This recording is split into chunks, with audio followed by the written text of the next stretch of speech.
some that we can't talk here today, just because we need to release them at Zoomtopia. So stay tuned. So with that, Jeff, is it okay if I jump in now and start rolling through some items? Absolutely. All right, let's do it. Thank you, guys.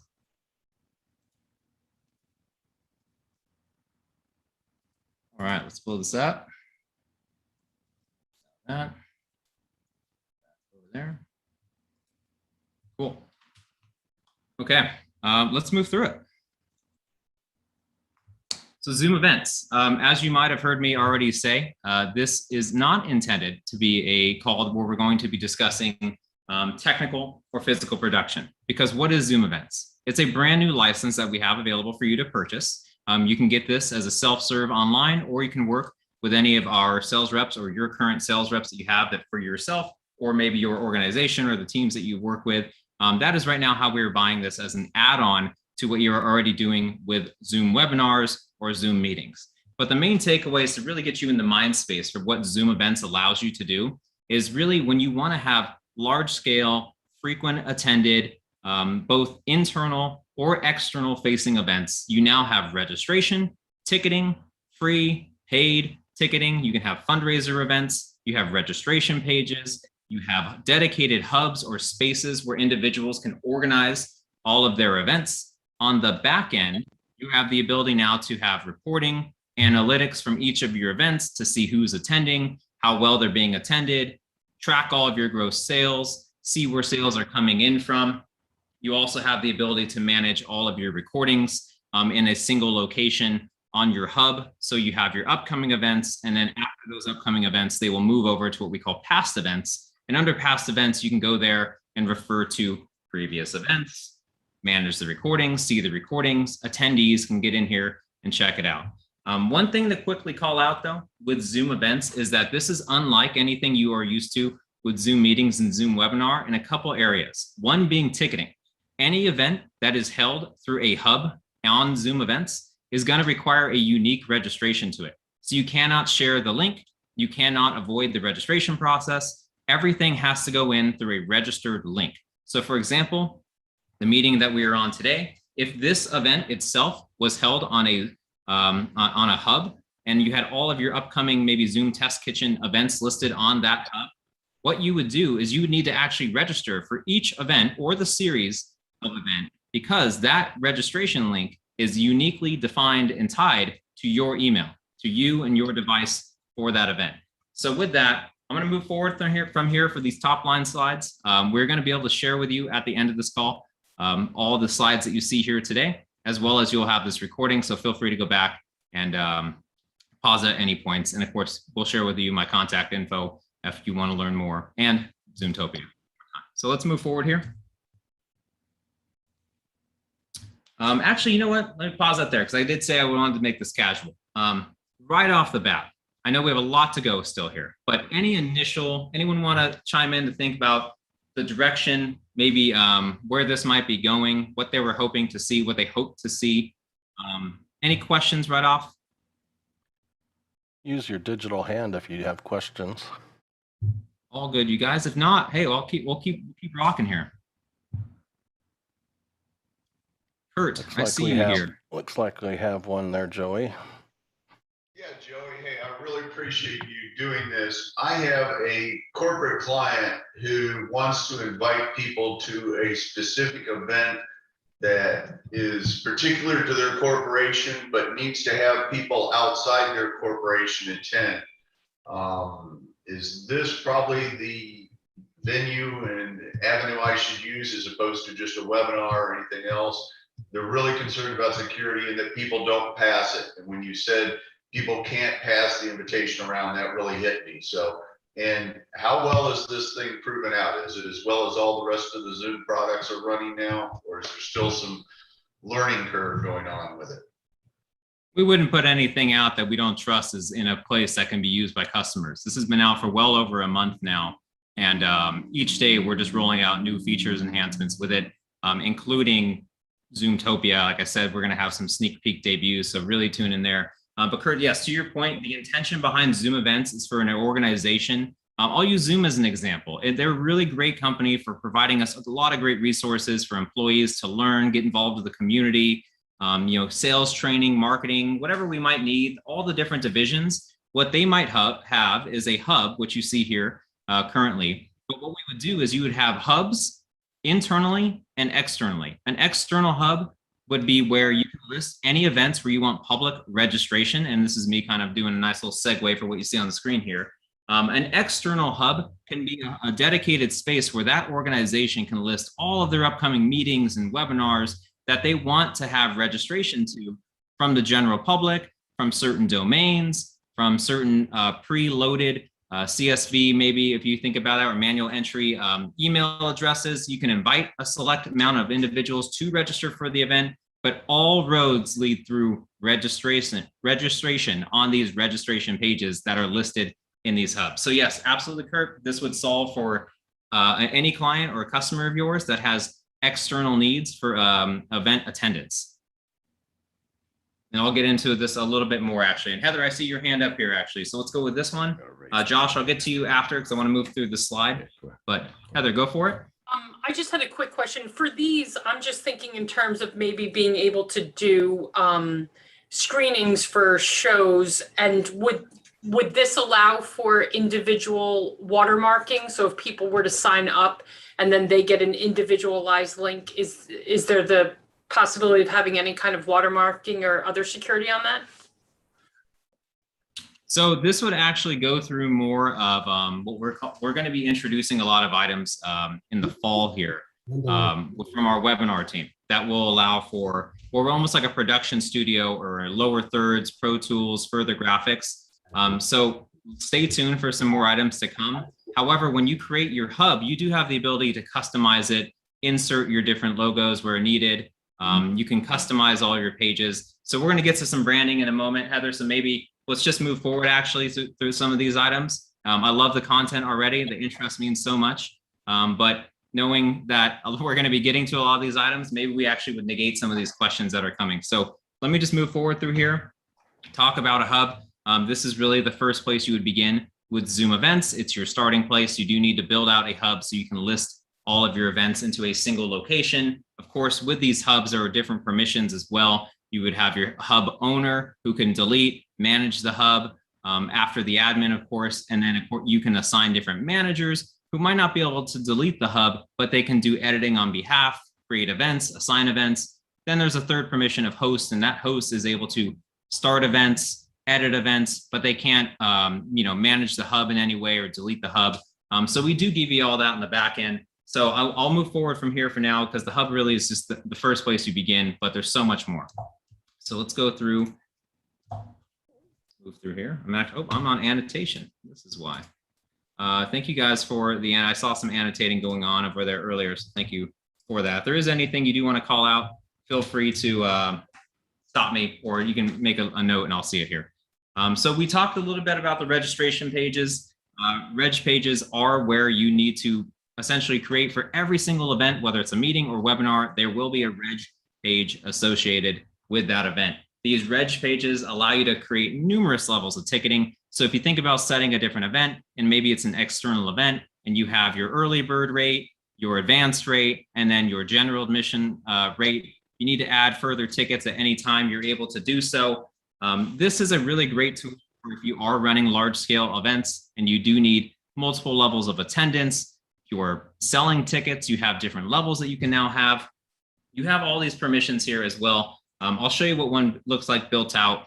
On the back end though, just do know that we do use our payment processors right now of PayPal, all major credit and debit cards, as well as using Stripe. So those are our current partners. We may have some more planned in the coming months for payment, but as of right now, those are the two, PayPal and Stripe. So let's move forward through here. Multi-session events, and this is one I want to spend a quick minute on, and I'll show you guys a great demo of one built out. But this is the second unique differentiator that you might notice now with Zoom events. Right now, you're used to seeing a traditional meeting like we're on today, or a webinar that I'm sure you guys are all used to. But with the introduction of Zoom events, what you can now actually do is run a full day's event, a single day, single track, multi-session event. So what that means is through what we're calling a summit, through creating a summit, you can run a 9 a.m. meeting, a 10 a.m. webinar, an 11 a.m. webinar, 12 p.m. meeting, any combination of meetings and webinars, depending on your licenses associated to that Zoom Events user. You can create back-to-back meetings and webinars that you do not need to share multiple links now saying, hey, jump into the 9 a.m. with this link, come back to this 10 a.m. with this link. Oh, the webinar is on this one. You would slate them all now using this summit event type. And that event type through that registration page will allow users to register for one ticket. That one ticket can then send them through each of these sessions, meetings and webinars through a brand new event lobby that I'll preview momentarily here. So this is really going to help solve any of your back-to-back problems. If you maybe have customers or your organization itself is running some unique use cases like sales trainings, marketing offsites, and you're doing back-to-back meetings all day, different categories. Maybe you're doing a new hire process, and that new hire process requires you to do almost like a round robin of different interviewers to see, okay, let's start off with his manager and let's go to her colleagues and so forth. And whoever might be interviewing can each have their dedicated session, but all now the interviewer or the interviewee needs to do, I should say, is register one time or get their registration link, hang out in this new lobby we have, and that would send them through each of their interviews in that use case. So there's a lot that comes with this. Of course, you get all the tools you come to know and love when you have an event management solution. So being able to upload speakers, speaker bios, headshots, any links associated to those speakers, and of course, any of the images, or maybe even a sizzle reel preview to give you some insight into what that session will be. Quick pause there. And I'll show you guys a demo on this one later, but question for anyone, does this seem useful? Does this seem like it's going in a good direction to be able to have what we're calling a summit of back-to-back? Really, is that going to help solve anything you think for you guys? Then I see you hand up. Yeah, I believe I heard you say one ticket purchase available at a time. So you couldn't have any of the attendees purchase tickets for other members of their business or other members of their groups as a sole, purchaser. Is there any way to gift tickets to others or anything of that nature? Is that a consideration coming? We've had some ideas about gifting, but right now everything would require that registered user to actually get into the reg page or be preloaded as a registered user to be able to attend. So one of the gating features that's kind of unique about Zoom events is that you do have to individually register if you are coming in to each of the events. So there isn't like one registration gives you 10 tickets and then you can allocate out those tickets. Could be a fun feature set to explore. I'll definitely watch this recording again for anyone that has any feedback or something you think that you don't see here today. We'll touch upon that. And I'm actually at the very end of this, I do want to throw in a link to our team office hours that we have. So if you have familiarity with any sort of Zoom events items, or you have a license associated to your account, whether it's a purchase license or a trial license, we'd love to have you come hang out in our office hours, have coffee with us, give us some feedback on the product and your time using it or your customers' time using it. So Leland, good question. But as of right now, everything would require a unique registration to get their ticket. Thanks, guys. Let's do John and then, or Josh, I saw your hand earlier, sorry. Or John, you're already up. Let's go with you and then Josh, we'll come to you. John, go for it. Thanks, Joey. John Shen from Seattle, Washington. I got two questions. One is, one of the challenges we have with these multi-sessions is getting into them early to set them up as a producer. And so, for instance, you got 10-minute gaps here.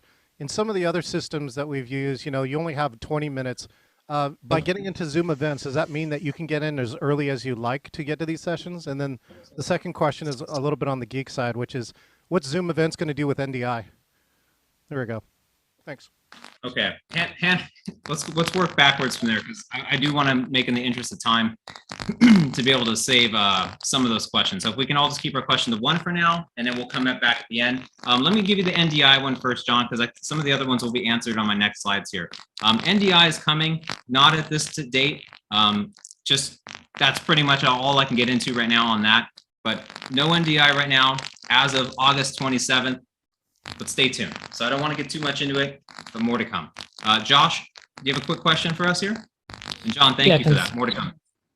Yeah, concerning the summits, you mentioned that you can bundle different Zoom type meetings, being the webinars and the meetings inside of a single summit. How would That's you, correct. how would one manage price tiering, including free? Would they want a different summit for each price tier in order to allow admission for these services, or is it possible on the summit platform to price tier within a particular summit?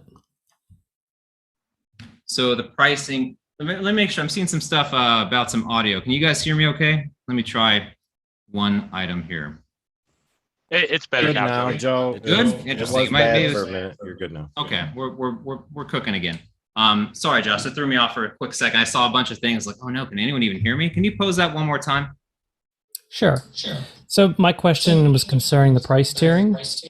And since you mentioned that you can use multiple different meetings and webinars under a single summit umbrella for an event, how would one handle price tiering? So including different prices, including free, would you want to have a summit per price tier, or is there a way inside of a summit to include different experiences for people that purchase different price tiers? Okay. Couple items on that. So we'll just talk about pricing for a quick moment here. Actually, let me do, and again, I said I would pivot for you guys here to show you a handful of items. So let me open up something and we'll come back to that demo in a moment here. Let's go here. What's up?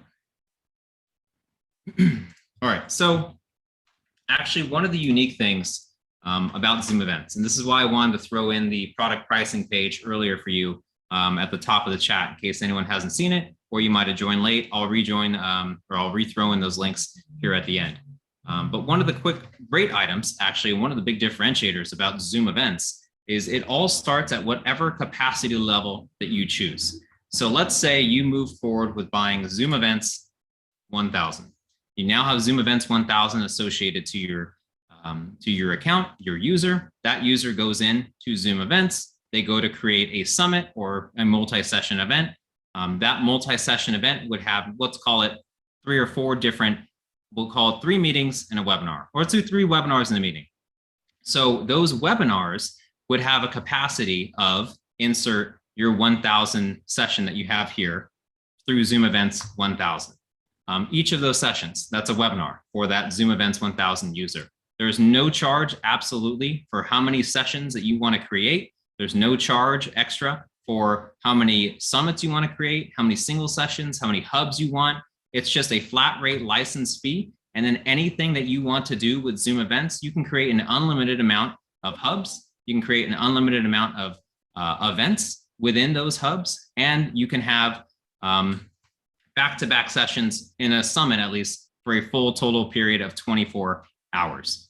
Each of those sessions that you want to have within there, all the capacities are based on the licenses that are associated to that user. To your point, Josh, about having different maybe tracks based on who purchased what they can attend, you can set that. Maybe general admission ticket gets you into these 5 sessions, except for this one. Maybe the VIP ticket gets you into all sessions for that event, including that extra event. We do have a second item coming, and this is the one that I was talking about at Zoomtopia, that multi-day, multi-track, multi-session, concurrent session event, the one that allows you to pick your track, agenda builder, 4-day event. That one is definitely going to be a little bit more scaled from what I show you here. So just stay tuned. But great question, Josh. That really sets us up for a handful of things. I'm going to come back to that. Greg, I do see here, I want to move forward with a few things, but Greg, let me get you real quick. That's okay, Joey. Go ahead. We'll come back. Are you sure? Okay. Yeah. All right. Sounds all good, you guys. I see you all here and the interest is great. I know we only have a limited time together, but I'm happy to see you guys posing these items because 1, that means that we need to do a better job of articulating it. And 2, maybe that means we are doing a good job already of putting stuff out there that you guys find useful. So thank you for these. Please keep them coming. So from here, the event lobby. And I know it's going to be a lot easier to take in everything I'm showing you here visually. So I will show you demos of this afterwards. I just want to be able to play these so you can go back, watch these recordings, see the feature sets, pause them, take it in, digest it. So another unique item that you now get with Zoom Events is not just the hubs, not just the registration pages, not just ticketing. But what you now also get is what we're calling event lobbies. Lobbies are these dedicated spaces for your summit, for your TBD conference or that multi-day, multi-track event. What happens now is when you build out a summit and they have that registration page, after that registered user gets their ticket and they want to join the lobby, think about kind of like having a lobby at maybe like we would be used to at a hotel, or going to an event, or you're going to an expo hall and there's like the foyer and you want to hang out and see all the different booths and chat with individuals. Now what we'll give you is an actual lobby where you can get in here, you can chat ahead of time. The lobby can be opened up pre-event, so you can kind of really build interest and have folks networking one-on-one with each other. They can see all the sessions and the agenda for the upcoming summit or conference. And then of course, day of, that lobby window will actually be how they join sessions. So directly from that lobby, the sessions will open up saying, session is now live. The attendees in that lobby can jump into the session. The lobby window will remain open. So you can be networking on, if you have 2 monitors and you want to keep it open, the lobby will stay open while you are on the meeting. One call out though is in that lobby, if it's say the 9 a.m. is a meeting and you click join meeting, what we'll launch is the exact meeting that we are on today while the lobby remains open.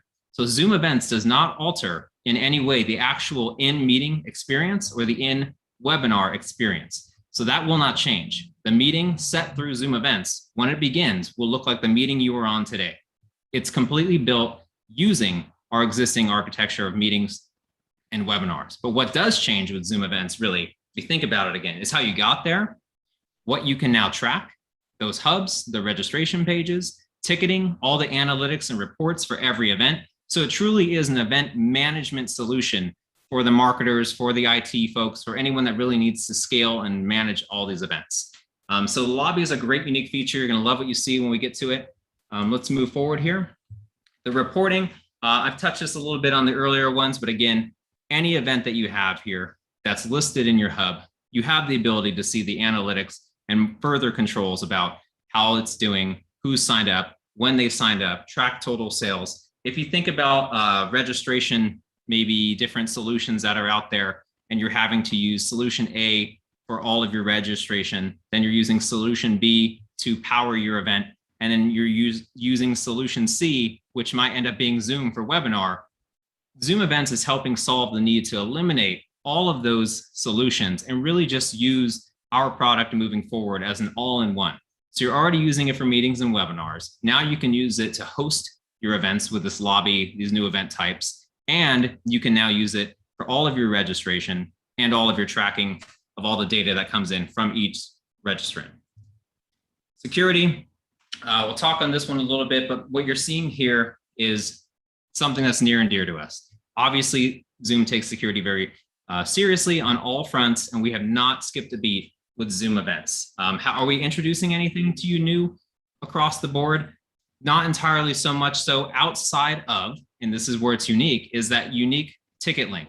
So you cannot, if this was a Zoom event meeting, you could not invite someone in. If John Doe was running late and said, hey, can you send me the meeting link? You could not send a meeting link to this current meeting because John Doe in that case would have needed to register and have a unique registration join link emailed to that individual. So that's one of the unique takeaways here, is that this really does gate who you have in your audience is actually who you intend to be in your audience. So with that, I'm going to pause here. Let's take a moment to digest, ask any questions for a couple minutes, and I want to show you guys a couple demos of what this actually looks like. So with that, I'm all ears for a minute. I'm going to stop sharing just to kind of throw it back to being casual for a moment here. Dorita, am I pronouncing that correctly?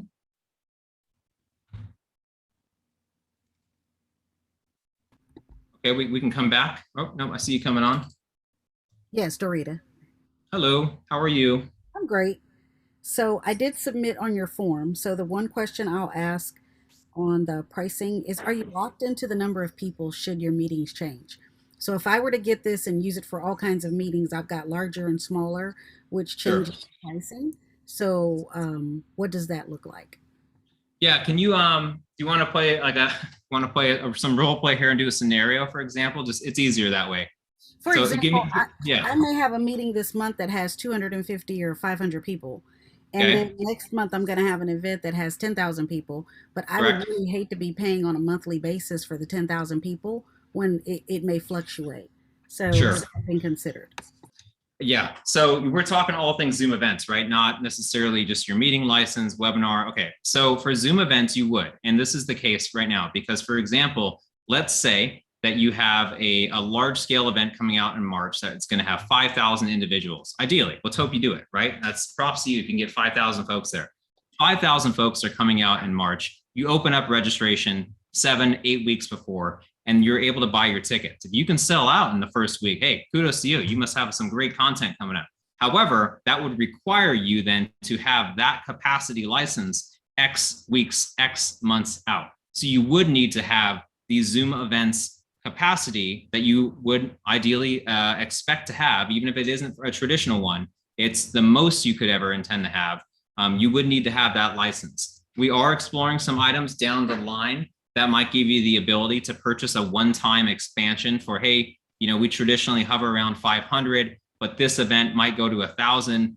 Today, we do not have a one-time capacity, but it is in the works for down the line. Once we kind of get a sense for how well these attendances are doing for different events that our folks set, we will have a solution for you. But as of right now, you would need to buy the capacity that would be the largest that you would ever expect for any of your events.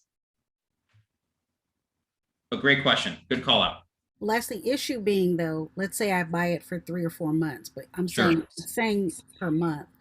Is that for the year, or when that event is over, could I go back down to 500? You could. And this is where I would say work with your sales rep or whoever you purchase Zoom events through, because they can be very custom for you and work with you on a game plan outside of what I can tell you some of the limitations are. As we all know, our sales team is a great force here, and they can they'll make some magic happen for you. So definitely work with them, but you can purchase it on both an annual basis to have some savings or on a monthly basis as well. So do what you will with that information, but they'll help you out. Thanks, you guys. Leland, one more time.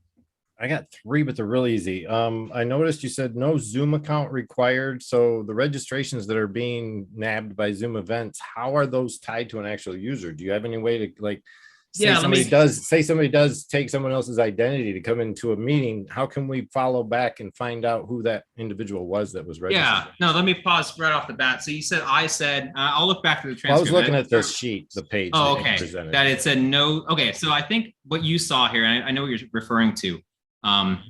Every registrant just needs to have at least a free basic Zoom account in order to use Zoom events. Yeah, that's correct. Everything also on that note, I was going to say, because I don't know if I got to this, everything requires the actual desktop or the mobile client today to use Zoom events. That was my second question, was does the browser version work in Zoom events? Sounds like it doesn't.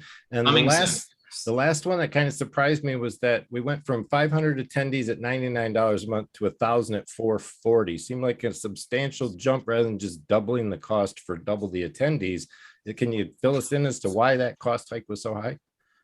There's a lot more that goes into the back end of what you get at these different capacities. So I cannot speak to that. And going back to Zarita's point, I would definitely have you check in with whoever your Zoom rep is right now, because they will give you the breakdown on the back end for the capacities. I can tell you right now that it has to do with Zoom Webinar. Zoom Webinar does play a very large role in Zoom events, and especially here internally, we work with the Zoom Webinar team very closely. So any of the pricing items that you see there, capacities, they have been thought out from starting with the Zoom Webinar capacities and what you get at that. But now with Zoom events, having the additions of the registration pages, the hubs, and so forth, tune in more with your sales rep. I wish I could give you a little more details on the actual why, but our finance gurus are the ones who crafted up the exact formula for why it is what it is. But I guarantee, and this is a great call out here, and I almost send this challenge out to anyone on the call, and please come join our office hours. But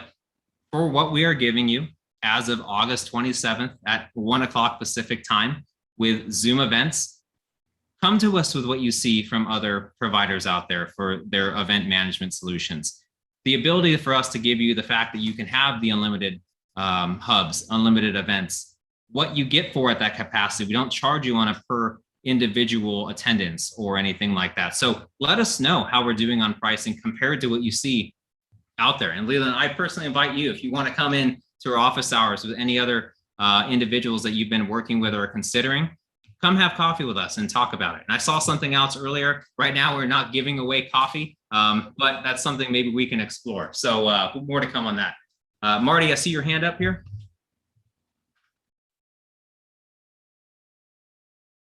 Hello, hello. I see you here. I just got to get you off mute and we're good. Hello, how are you? Great. Can you hear me? Yeah, okay, great. So I like the events management portion of this, and what I'm hearing sounds like it could really be a very effective platform for concerts. Do you see any reason why not? And if everything else works, is there any potential for improving the audio quality above the high, above what it is now?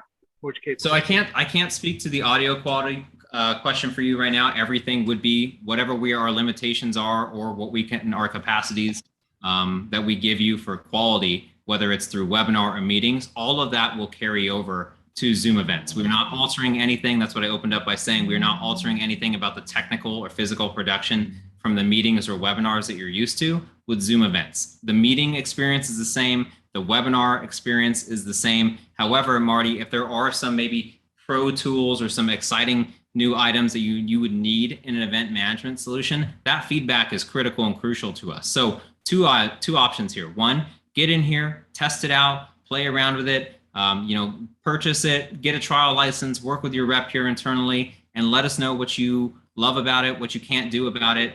And then for concerts, it's actually a unique item here because absolutely this could be used for this, but we also have another platform called On Zoom, which some of you might be familiar with. On Zoom is our prosumer marketplace where you can go and discover a host that really wants to put one-to-many and have more of an intimate conversation or a gathering. So there's still implications for Zoom events to be large-scale enterprise focused as well as on Zoom. So let's say maybe a big brand has an influencer and they want that influencer to reach a very niche community or do an experiential campaign.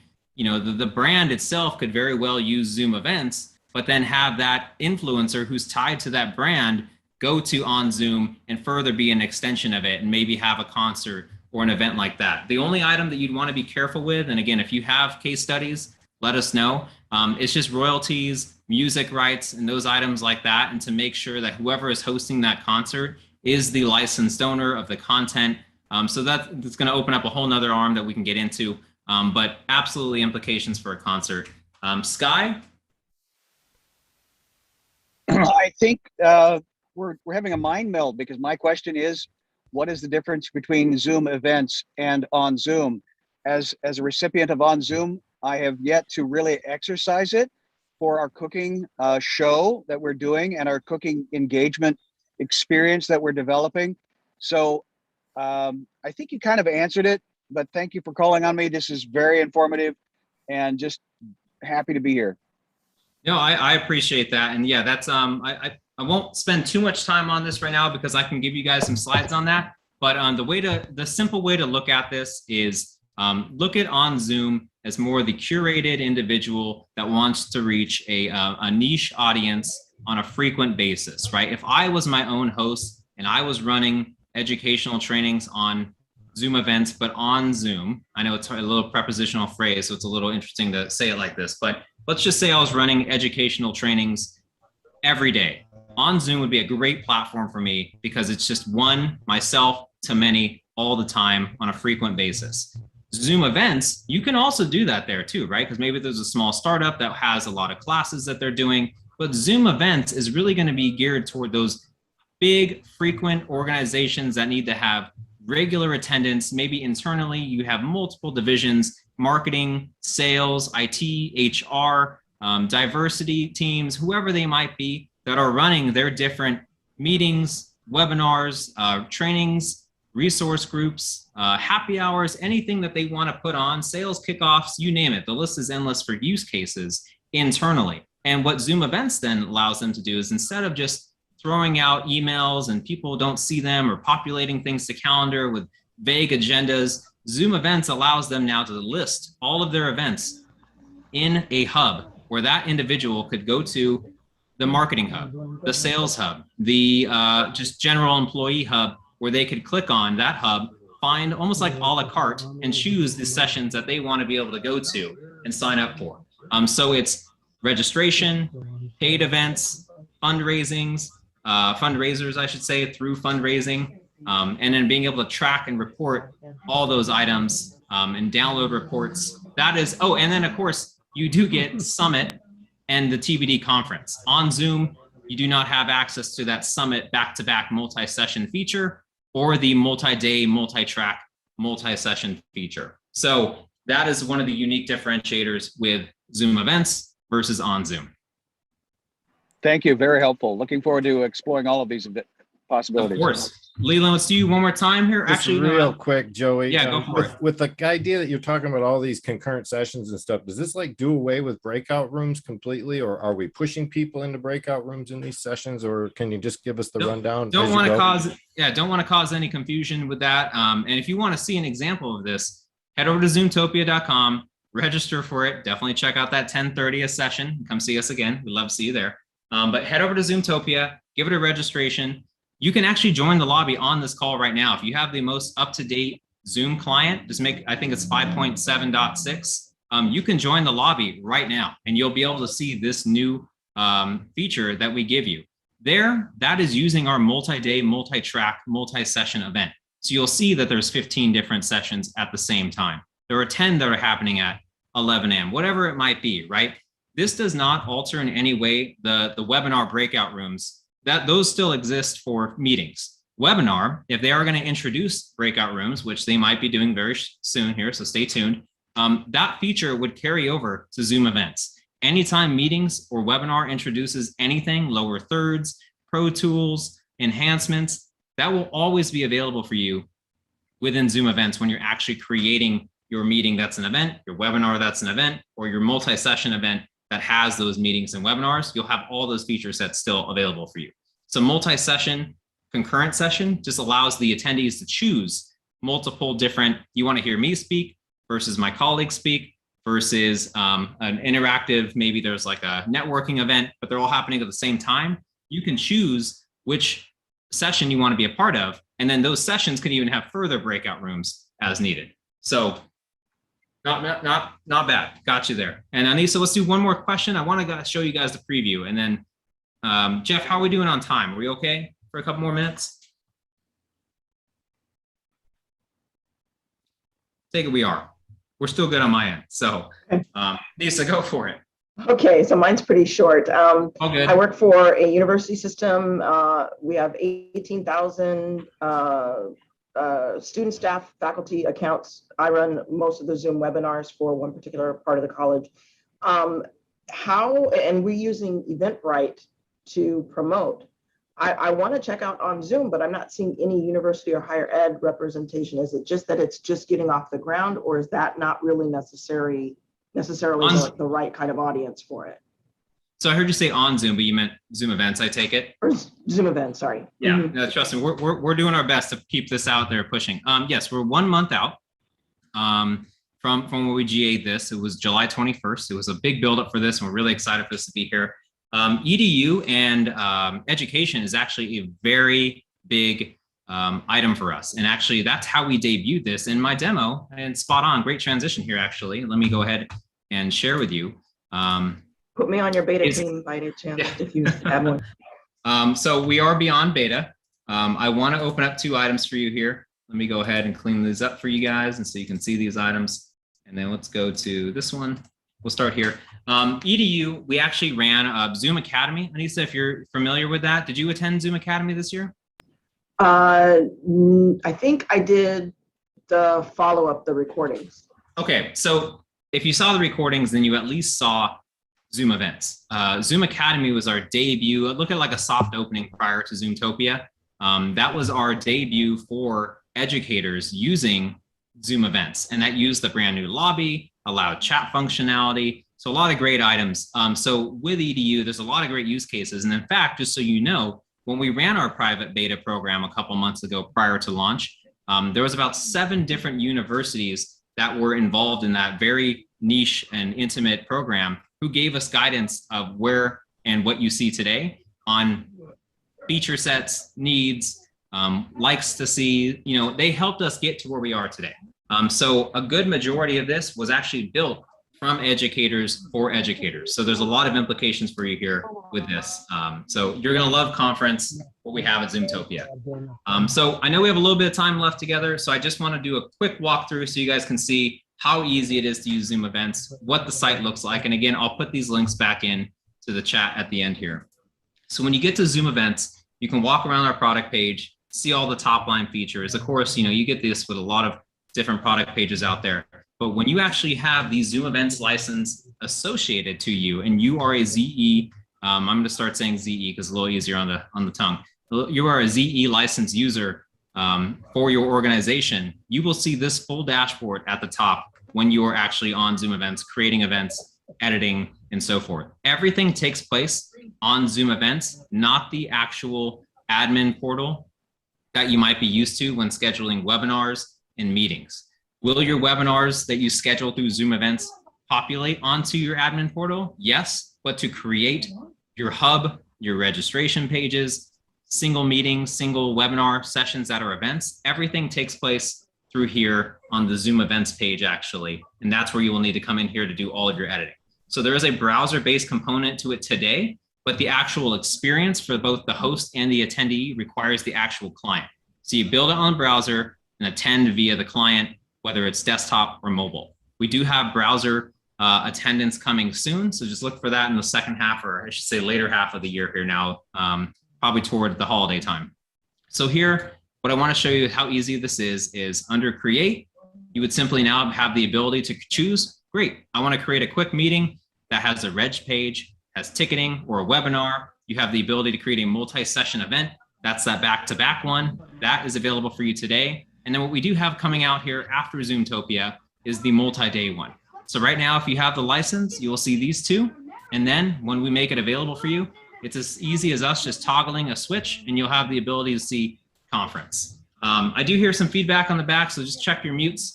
And then want to be able to see here, so you will have the ability to have this at no extra charge. Conference is coming for you once we turn it on, so stay tuned. But under Manage, click here.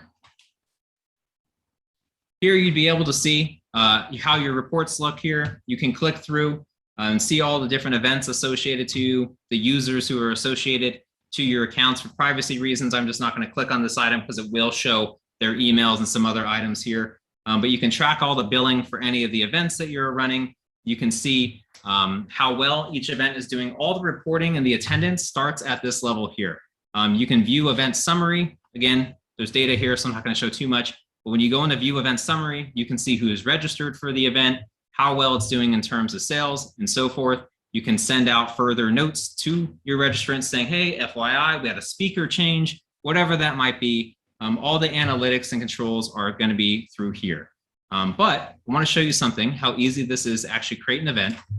When you click on Create, it is a 4-step process. This is easy for marketers on the go. It's easy for IT to set up if they're doing it on behalf of anyone else. We tried to make this as dummy-proof as we could to just go through the flow, sign up, upload your images, create your content, and you're up and running. If you have been doing this as long as I have, you can create events now in under 3 minutes. So this is not a very intensive multi-step process. If you have the images ready to go and you know who it's going to be, who's going to be speaking, you can upload all of your content in under 20 minutes and have, off to the gym, wherever you want to go next, you can get this up and running. So from here, all you would do is select what hub, because you can create multiple hubs. You choose what hub you want to assign that event for, whether it's a meeting or a webinar, you would choose, whether it's a paid event or a free event, you have those options depending on what's set up for your account. You can have your series versus a one-time, same permissions as you would scheduling a regular non-Zoom event meeting or a non-Zoom Zoom event webinar, and you would move forward the process. One great thing too, I want to show you guys Summit. This is a pretty unique item, and I wish other items had this. But when you're actually creating a summit now, same flow, a couple more steps because it is a little bit more to offer. You do have 6 steps to go through all the way to the ticketing level. Same process. You would choose your hub or the hub you'd like to associate it to. You build out that event. But if you notice on the right-hand screen where it says summit title, as you build the event, you do have a live preview of what the event will look like. You can see it, what's going to be mobilely. You can see the desktop version. You can upload all your images, and you can save this as a draft and come back to it as often as you want to edit the event. I'm going to pause there, and I'm going to show you guys what this looks like, as well as the lobby, and then save some time for questions. Dorita, I've seen your hand up. Definitely want to get to you. Thank you for patiently waiting. Question? Okay, yes. You can hear me? I can. Thank you. Okay. I just dropped into your questionnaire as well. Is the exporting a lot smoother than it is in like the meeting portal? Can you explain to me what you mean by In smoother? the meetings, and maybe I'm not sure, maybe I'm not using it properly, but in meetings, I get the information about the emails and all that, but, pulling all of the information when people register.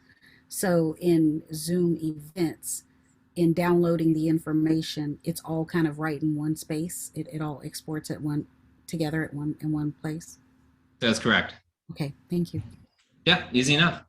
So I know we're coming up on time, so I just want to make this quick here. We're on a registration page that's built out using a real event that we did a couple weeks ago, again, Zoom Academy. This would be how you got here is by clicking on Summit, creating a summit after you've uploaded all your images, speakers, headshots. This is the reg page that your attendees would land on when they're heading to your event to sign up.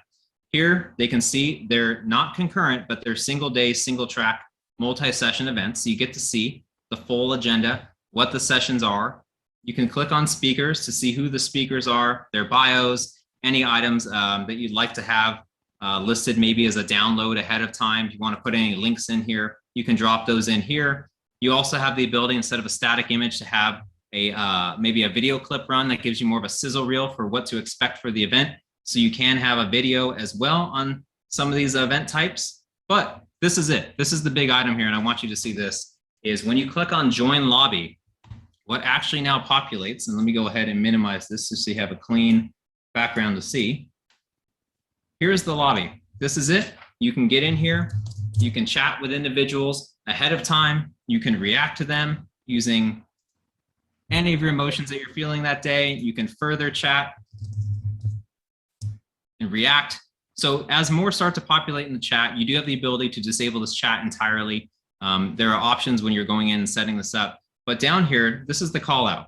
You have all of your sessions. This is where the attendees join the session. They watch the recordings of sessions. So let's say you joined on this lobby and it's 10:40 and you're running a little late. You had some other things going on. You joined this session for that day, but you really wanted to see this kickoff. If that event was recorded, the recording would actually be available for that session directly here. So you can view the recording or you can join your session.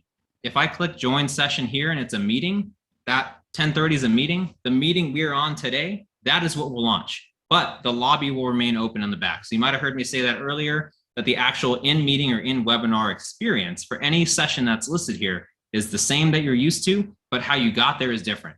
The hubs, the event type, the new lobby, the registration, ticketing, the ticket pages, everything, that is what you're getting with Zoom Events, that all-in-one event management tool. So with that, that does bring us to the top of the hour, and I know we went over a little bit, so hopefully this was useful for you guys, at least to get a preview of where we're going with Zoom Events. After Zoomtopia, we're going to release that conference type or that multi-day, multi-track, multi-session. That is going to be the next big wave of feature rollouts that we have, and you're going to be able to do so much more than what you see here today. Some more to come, so definitely check out Zoomtopia. So with that, I'm going to flip it back to Jeff if he's around to let me know what you'd like to see next or to deal with. And Sky, I see you behind the wheel over there. I'm glad you're parked. That looks fun. Be safe. Got a seatbelt on. Jeff, questions, thoughts? Oh. Yeah, there were several questions, and I did a Google form to kind of keep them all central, and but then we had some digital hands go up too. So I've done my best to sort the ones that I don't think digital handed as well. Hasmuk asks, is events available in South Africa? And I might add to that when you answer, it's not limited to the U.S., but how broad is it as far as countries that still are restricted? Yeah, that's a great question. And do I know the answer to every single country of how many are there? 246? I don't remember third grade items, but there are restricted countries. And what I'm looking for is, I'm going to throw this in the chat if this is best. And actually, Jeff, if you could share with me, just in the interest of time, any form that we have, or sorry, the form you have, and any questions that don't get answered live on this call, I'll take that back, work with the team. We'll get you some answers, get that back over to Jeff, and then he can circulate those out. We are all just inundated this week with Zoomtopia being all of 10, 12 days away. So it's all hands on deck. So we're all kind of spread very thin, doing the most we can to evangelize Zoom events. So today you got stuck with me, but I'll get your questions answered. Let me go ahead and put this in the chat for you, because that is a really good question. It's our list of countries where it is available and the restrictions. So let me get that going.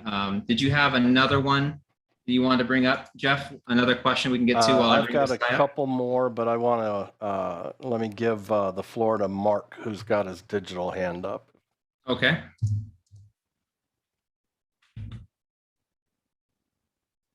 Pages. How much of that do we have access to? Do we have access to any of the backend HTML or CSS or any of the outside parts of the event?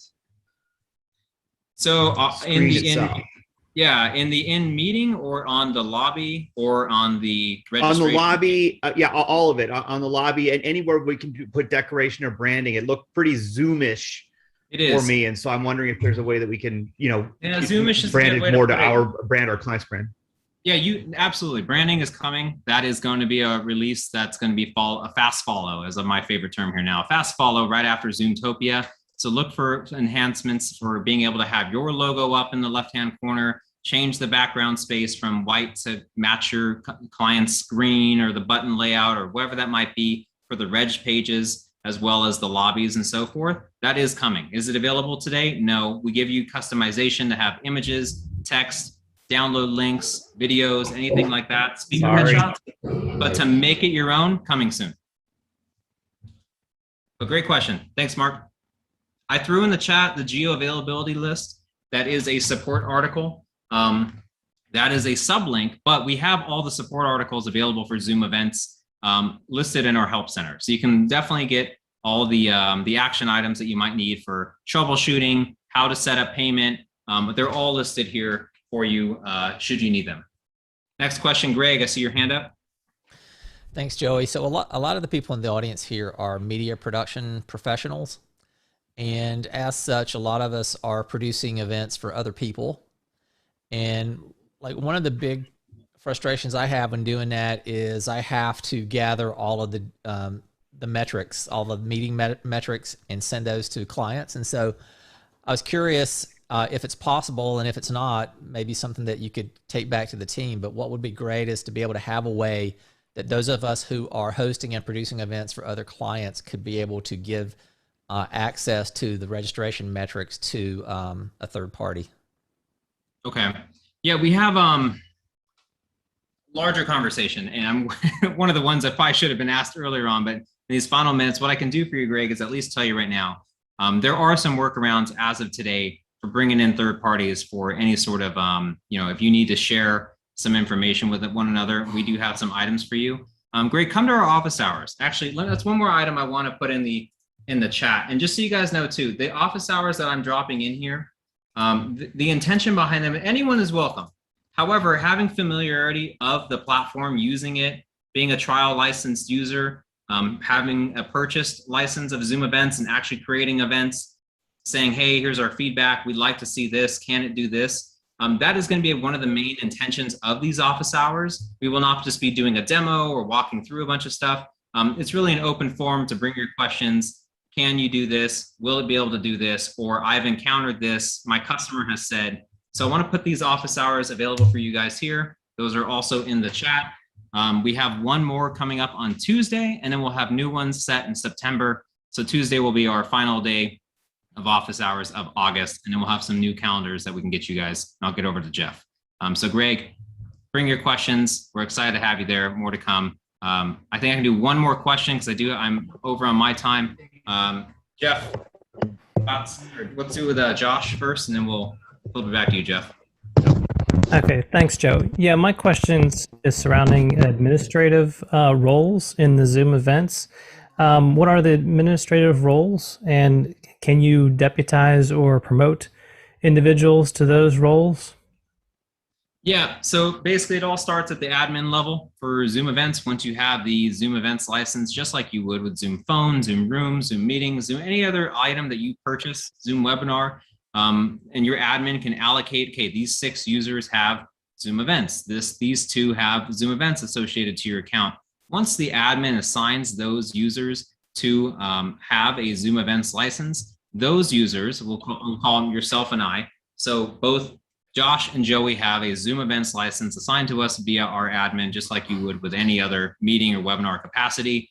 We can go to zoomevents.com now. We would see that full dashboard. We would set up a hub, have our hubs. We would have the abilities to be owners, essentially. We can create hubs, we can create events. And from there, any hub that we create, we can then create what we call managers. Managers can be assigned to different hubs, but can't necessarily create hubs. They can create events on the hub, but they can't make additional hubs. Then you can go one step further, and both managers and owners of those hubs can add hosts. Hosts then can run the event, edit the event, but they can't necessarily edit the hub, delete the hub, or create new hubs. So we do have a hierarchy that gives you the ability to give different folks permission. So really you could set up a hub and then step out and then let the managers handle the entirety of the hub, and you don't have to go in until you need to actually delete the hub one day or something like that. So we have accounted for that. So with that, thank you guys all so much.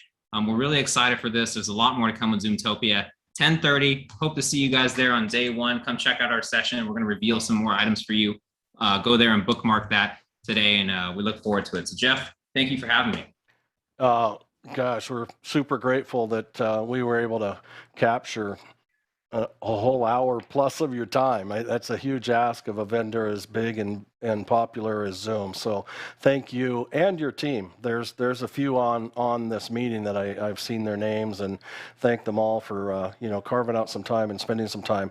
I think we commonly are a group of producers or similar Zoom admins to producers, and I think there's definitely room for some follow-up that you and I have talked about, and bringing in maybe a technical engineer or something like that just understands the reach, outside as well. So I think we'll work on that. It's not a huge hurry. It's a new product. I say, hey, let's be patient, but let's be excited at the same time. And so I really appreciate your time, your share, especially the invitation to office hours, which is a great connection, and encourage everybody to leverage that. We have had 6 interpreters online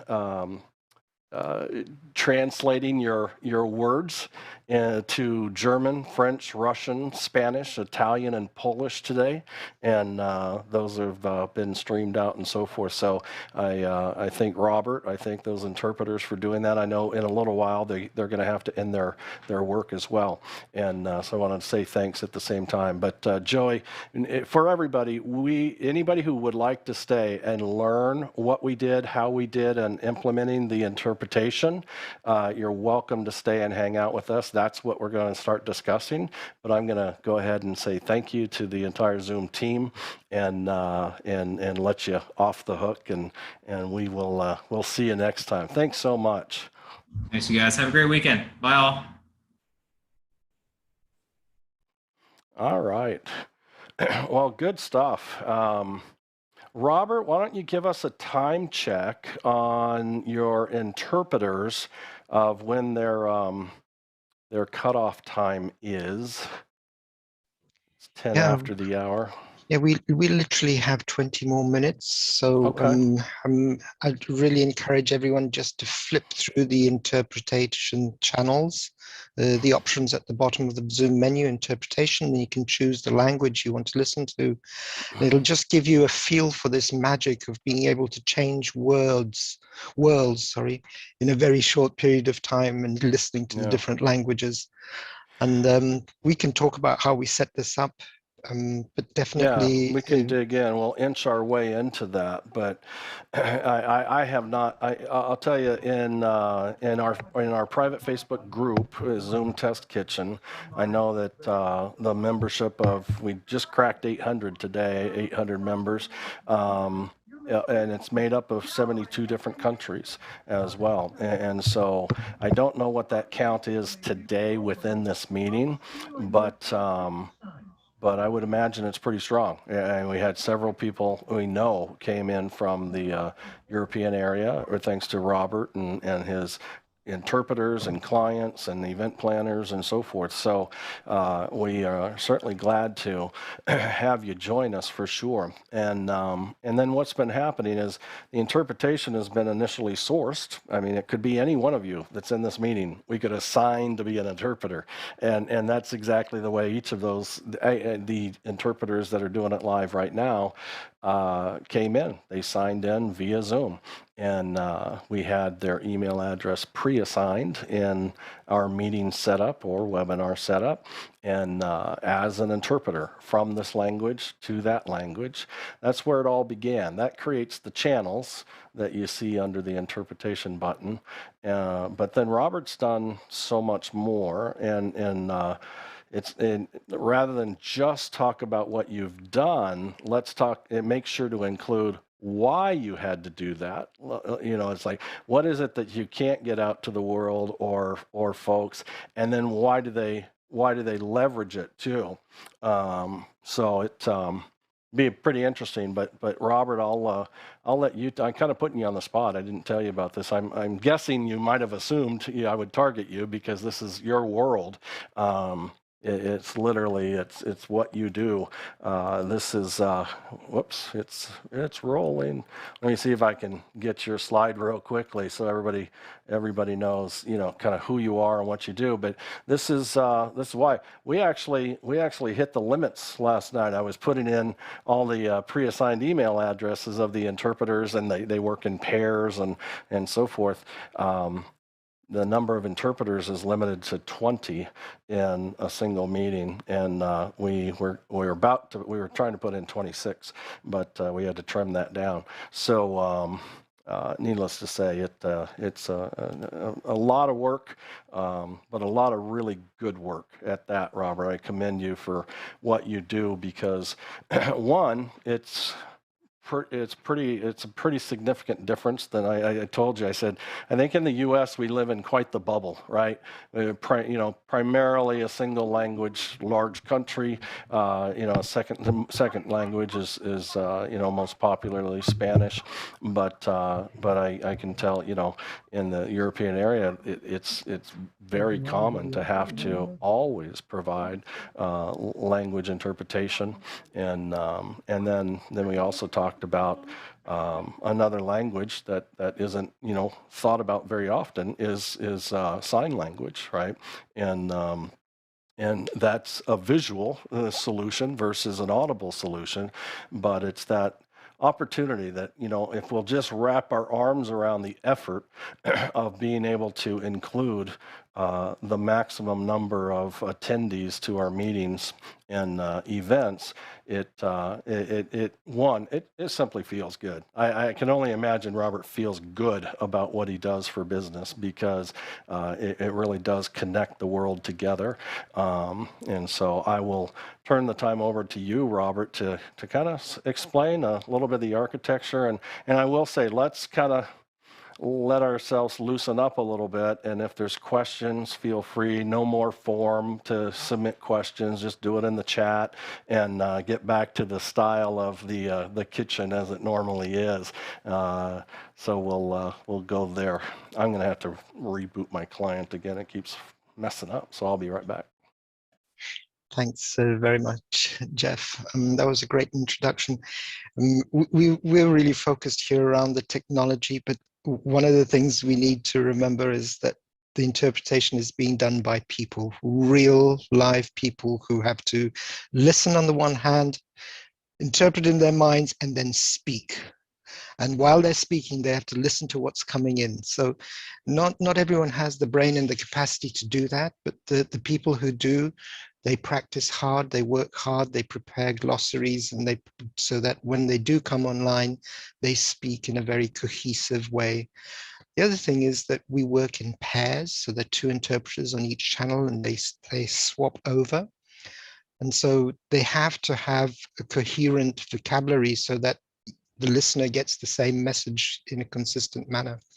So it's really about people here, because the technology, there are a lot of platforms out there, but the good interpreters and the people that we, for example, work with are people who work with Zoom, understand, like we do in the Zoom kitchen, the limitations and how we need to work around them to give the kind of effect that we've given today. So yeah, it's all about people. The Zoom interpretation module is I wouldn't say it's from the perspective of a tool for interpreting. It's pretty basic. However, there are no other video conferencing systems available with this functionality. And I talk about video conferencing systems in the manner of corporate type systems. In other words, Microsoft Teams, Blue Jeans, or whatever we have out there. And so that's where Zoom really is powerful in the corporate world. If, of course, it's not the corporate policy not to let Zoom in. So that gets a little bit tricky. But what we did over here is, because we actually, as an interpreting agency, work with clients all over Europe, we looked at the stats and saw where we have the majority of our clients, and those are the languages we put into here. Some events we've done with up to 15 languages, and that's really complicated in terms of managing the groups of interpreters. But Zoom handles it really, really well. We've never had an issue here. However, the limit was 13. They've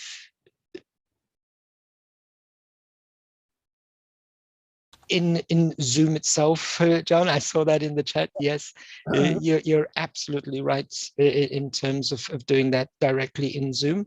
But when we've done these big conferences that are streamed, we've worked around Zoom as well. We've had 2 instances of Zoom, and we've been sending it out. So we'd like 2 instances of Studio and then streaming that out. In the same way that we're streaming this event out onto different language channels. Thanks, Robert. I just thought you had a feature I didn't know about. It's So once again. Yeah, 8 preset languages and 5 custom where you can actually add the name of it is what I currently know. Thanks, Robert. That is absolutely correct. And once again, this Zoom, what Jeff has done with the Zoom test kitchen is so brilliant, because we can learn from each other how to work around all of these limitations in order to achieve what we really need to achieve. The other good thing is that we've learned how to do is, because if you stream directly from Zoom, it only streams what we call the floor. That's the main language that is being spoken without the interpretation. So from a technical point of view, we actually have to pick up a session of a selected language and then capture that and stream it out. So when I look around the place that I'm sitting at the moment, I have about 16 screens just to manage the capturing of all of the channels to be able to stream them out. So yeah, that's the I wouldn't say the tricky part, but the workarounds that we've learned how to do, and gladly share that with you. I guess I'm not as good a speaker as Joey is, so I don't have a presentation, but I appreciate the time and being able to just share this with you. And I'm really open to questions. We've got another 10 minutes if you want to listen to the magic of the interpreters, and then they're going to leave. All of the interpreters are working out of Europe, so it's coming up to 10:30 p.m. here, and they've been working all day, so they deserve to have a break, especially on a Friday evening. For sure, for sure. And John Middleton. There we go. So Robert, I've done some multi-language producing too, and it really is a journey. One of my best fails to date was when the interpreters didn't update their Zoom client, and it took us 4 hours to figure it out. I'm just curious, from your experience, what's the challenge that you've learned the most from while learning how to do these multi-language Zoom meetings? Thanks. Well, I think the biggest challenge is that whenever there is an issue and you get in touch with Zoom, the front desk and the second line engineers really don't have a clue about the interpretation modules and the functionality and interpretation. So it's a very long learning curve. The biggest challenge that we've had is there was a time when there was a sudden degradation of the audio of the interpreters, and we just lose the sound completely.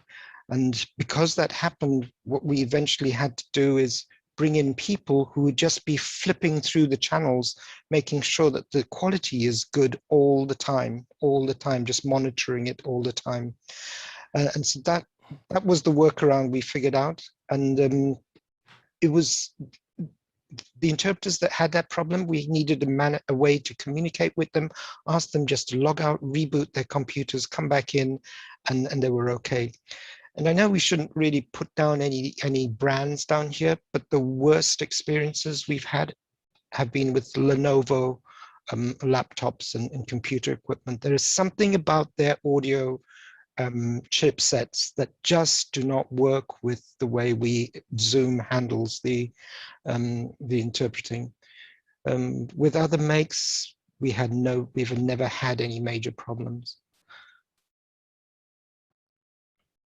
John Idelson. How do you deal with the post recordings and in terms of the languages? Mm-hmm. It's exactly like the streaming. I have the local recording of the audio on each of the machines that I'm capturing the individual languages on. So that's right here. That's the recording we do here. The best quality would be to record locally at the interpreter's desktop, but it's really from a technical point of view, they've got lots of things to handle. Even if it's just pressing a button and then pressing another button, you still got to pick up that file and send it to someone. So managing that process is not easy. So we do it locally on all of these computers that we've got plugged in here and listening to the individual channels. And then when we stream out to Vimeo. And sometimes we do just a non-public event streamed on Vimeo just to have a backup of the recordings. Sounds like a potential job for Zoom OSC to be able to, from the command center, kick off those local records at your interpreters and so forth, take the load off of them.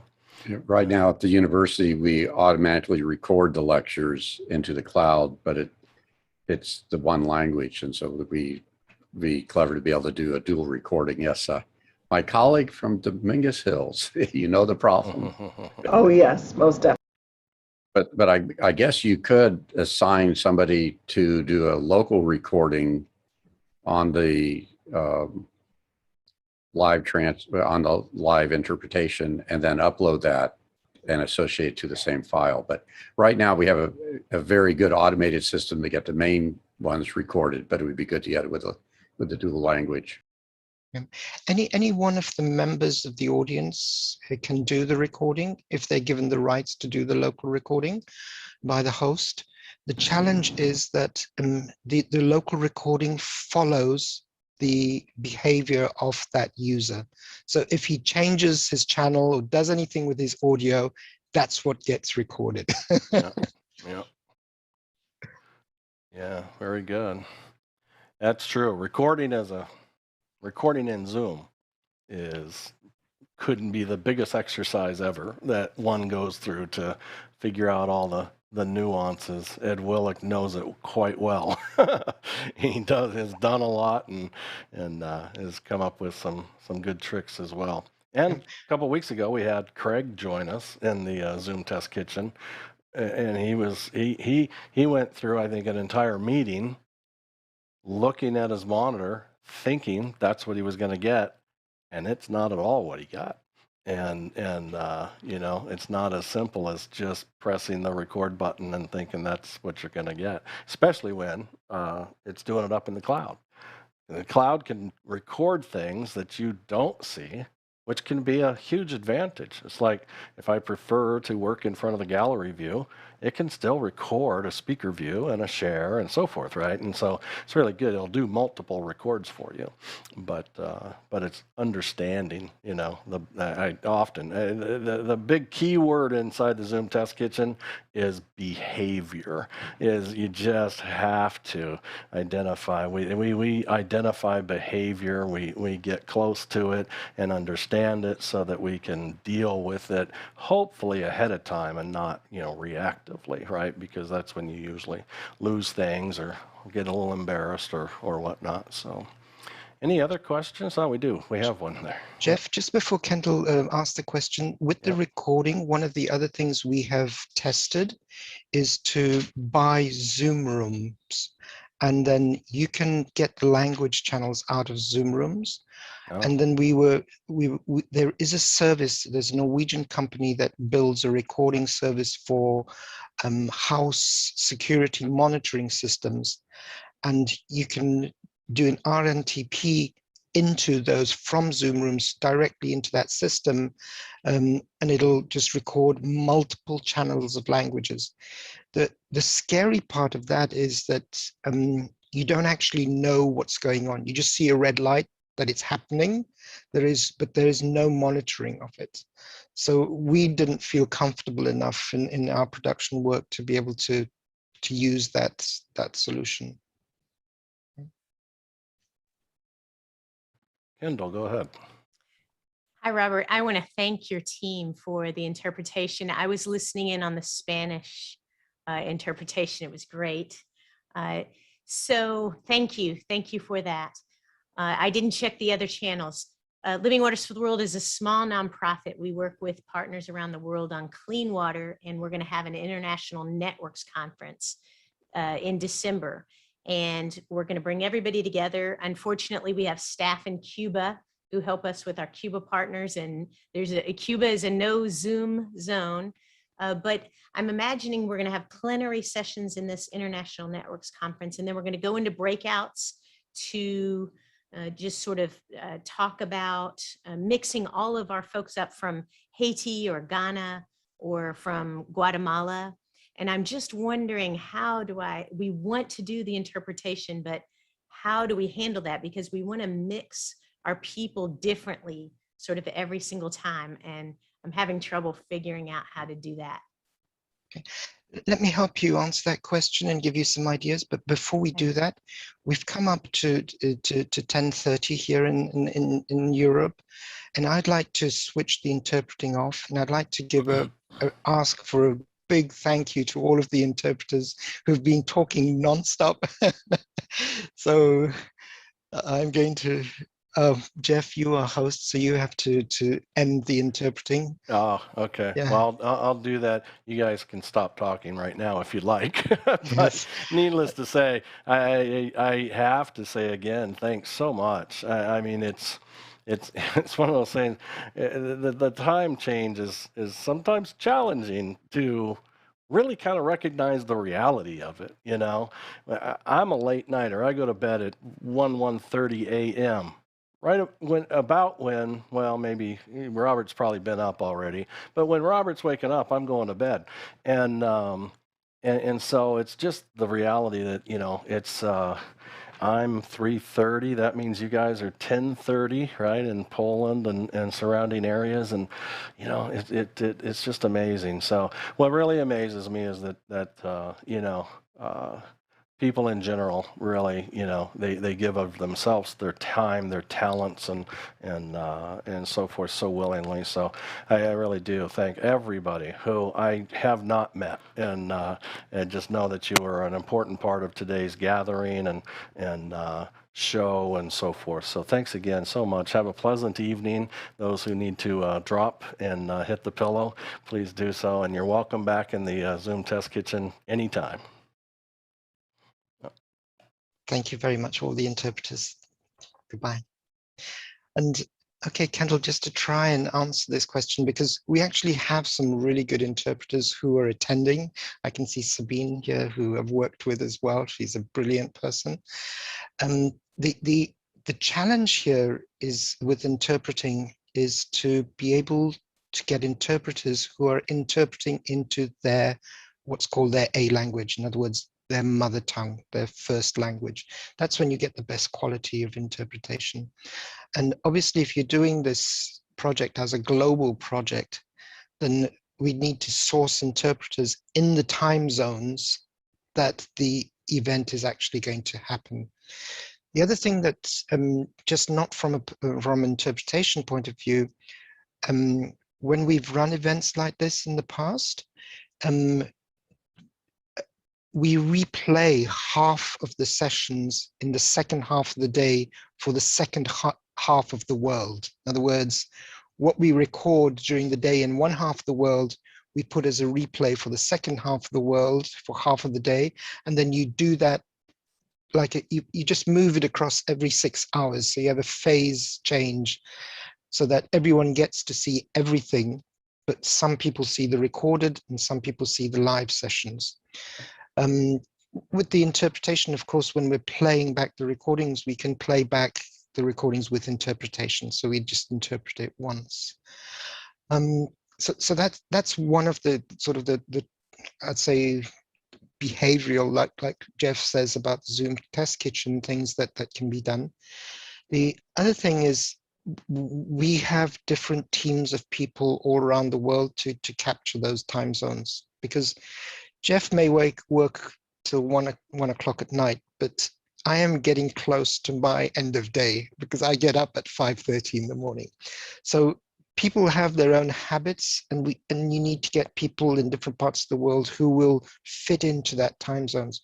What I've found is that pushing people by force into an area that is not part of their comfort zone, even though it may be a nice experience, causes problems, because they're just not as active, as aware as they should be during an event.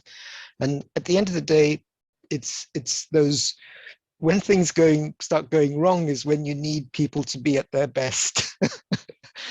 So that's the other thing that I would recommend you do. But basically, that it's not a difficult thing to do, but it requires good planning and good practice. Whenever we go into an event, we do practice sessions. It's just like rehearsals. There was I can't remember who it was. A theatre director said these words once to me, that rehearsals aren't to teach people how to behave and act.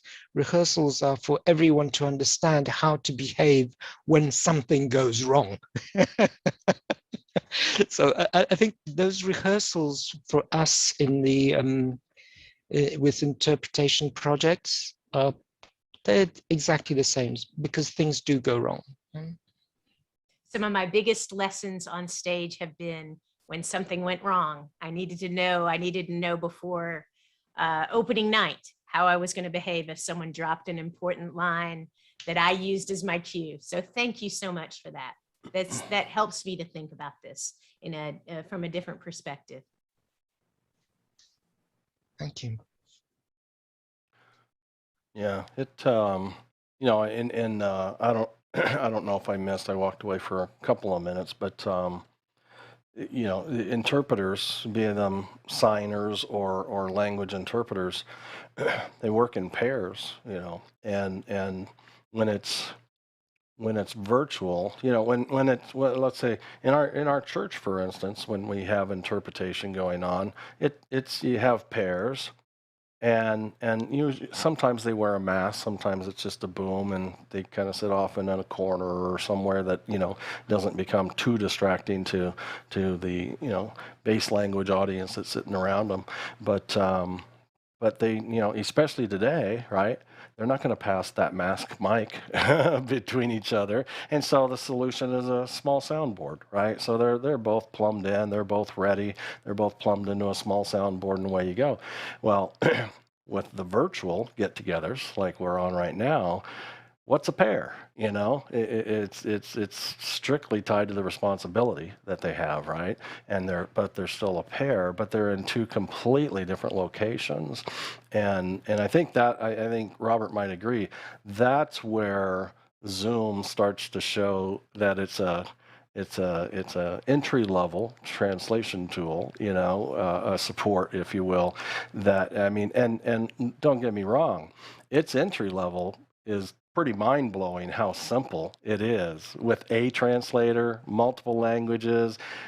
I don't know what they formally call this, Robert, but I call it the translator in the middle, right? You know, you're ping ponging the languages back. You go both directions, and they have a switch on their screen from Zoom that reroutes the audio. So, you know, let's say English to Spanish, Spanish to English, and it can be the same translator.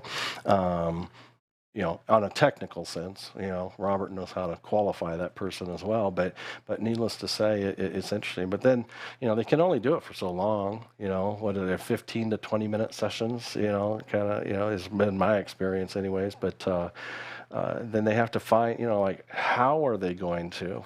How are you going to queue up somebody who you can't even see that your turn's coming, you know? And it's those queuing methods, and it's amazing because you can't ask the speaker to stop, right? Hey, hang on a second, we have to change. And it's pretty impressive what gets accomplished. And I mean, like today, it all happens behind the scenes, right? And I mean, Robert was diligently working with his team for an absolute solid hour before we, you know, started the show today. So it's a lot of effort. I mean, I got to watch Robert and hear him and so forth, and it's just, you know, being diligent top to bottom. So it's pretty impressive stuff. The results are great, right? You know, it's being able to provide that reach to folks, and you know, I think we all know that. You know, when it's a message, whether, you know, you take it to church or whatever, that message, I'm saying drilling the message into somebody, a message is going to touch somebody more successfully, more often in their native language. And I think that's why translation through these types of meetings are so incredibly valuable. So it works really, really well. So, Jeff, if I can just say one more point on that, because you're absolutely right in that Zoom is simple, but is limited in that way. There's a colleague of mine on this meeting, Sabine, who has actually built a tool that we sometimes use to plug in, where the interpreters can see each other, they can listen to each other, they can communicate with each other, and these are all of the things that are missing in Zoom. I mean, Zoom works good for sessions like we had, but when you've got a very, very a dynamic meeting where people are speaking backwards and forwards really quick and discussing things fall apart. And Sabine has just got a brilliant tool that you can just stick on the back end of Zoom, or use it with any other Teams or Blue Jeans app, and that allows us, the interpreters, to work in a much more favorable environment than just working directly in Zoom. So if an event is long, if it's complicated and with multiple languages, and it's, like Kendall said, around the clock sort of meeting, I wouldn't do it directly in Zoom. No ways. It's just too painstaking, and the too many things that could go wrong. Well, what would you use instead? Sabine, can you shout out the name of your product? I think that I'm would be sorry. easy. Thank you, Robert, but that was not meant to be like this. The name of the app is Capisco, but it was something I wanted to say. I love to work with Zoom. I think Zoom is very good for end clients. It's a very user-friendly language interpretation tool for the end clients, but for interpreters, personally, as an interpreter, I think it could be a little bit more interpreter-friendly inside the booth, because we only have an A and a B channel, And there it would be, but if it would be possible that it would also be video based, for instance, that we can, so that we can see each other, we can see our booth mate, for instance, in the booth, the way we do in real life, actually, to have a fluent handover moment, as you were talking about, when do you take over the microphone of your colleague, when you're in two different places and you don't see each other and you just depend on each other on audio channel, it's less professional, if I can say so, or we can deliver less professional interpretation at that time. So it's easier, it's more comfortable, and it benefits the quality of our interpretation when we work more comfortably in a professional virtual environment. So that's something I think all interpreters who are working on Zoom are hoping for the future, that it could be inside of the booth a little bit interpreter friendly, more interpreter friendly. Josh asked if you could chat the name because neither one of us could spell it. Capisco? How do you spell Capisco? It's spelled with a C. Capisco. It's like Capisco in Italian, I understand. Capisco, but then with double P, because it's an app with double P. Capisco. CAPPISCO. But there are other platforms also could help you. I know John has this. Sorry? I feel like you said capiche. Capisco. I got it. Capiche, yes, capiche. The other thing about Zoom and Capisco and all of these platforms is once you get into a corporate world where the security and the IT departments are saying you can only use a specific type of app, we actually use Slack. Slack is really good because it's accepted by the corporate world. So we can allow the interpreters to be on a Slack channel and seeing each other and working together that way. So there are a lot of workarounds. John? I was going to say that you definitely should reach out directly to Zoom. We've done some experimentation where the two interpreters were actually in two different locations, logged on to the same account. So they were as one, but they could see each other and talk back and forth. It has some hiccups because one, you make them co-hosts, and there are some tricks to it. But I'm sure they'd love to hear your opinions on it. But I can tell you it works much better when the interpreters can see each other. And actually, with our state parks, we're having our interpreters. I have to be careful. I say for the California state parks where we do electronic field trips, they're not rangers; they're called interpreters. So we have the interpreters who are interpreting about what the elephant seals are doing, and then we have the interpreters speaking in multiple languages. But yeah, definitely let Zoom know what you want to do, and if you want to reach out to me, we have done some experimentation where because particularly in this case, our interpreters need to not only hear what they're saying, but it helps if they can see more clearly what they're talking about, because it's a starfish, it's a tree branch. Yeah, without question. You know, we've spoken. I have spoken. I'm in a work group with Zoom, and we've put in all sorts of requests for changes, and some of them have been approved, and some of them are in the pipeline. But the way Zoom looks at interpretation is that if they have, say, I don't know what it is, 80 million minutes of meetings a day, the ones that are with interpretation is about less than 2%. It's just not a priority for them. That's interesting. That's an interesting way to look. To depend on that number makes no sense to me, because what it could indicate is that the tool's not good enough to use it, therefore the number's low, or it could be looked at as the demand for it as well.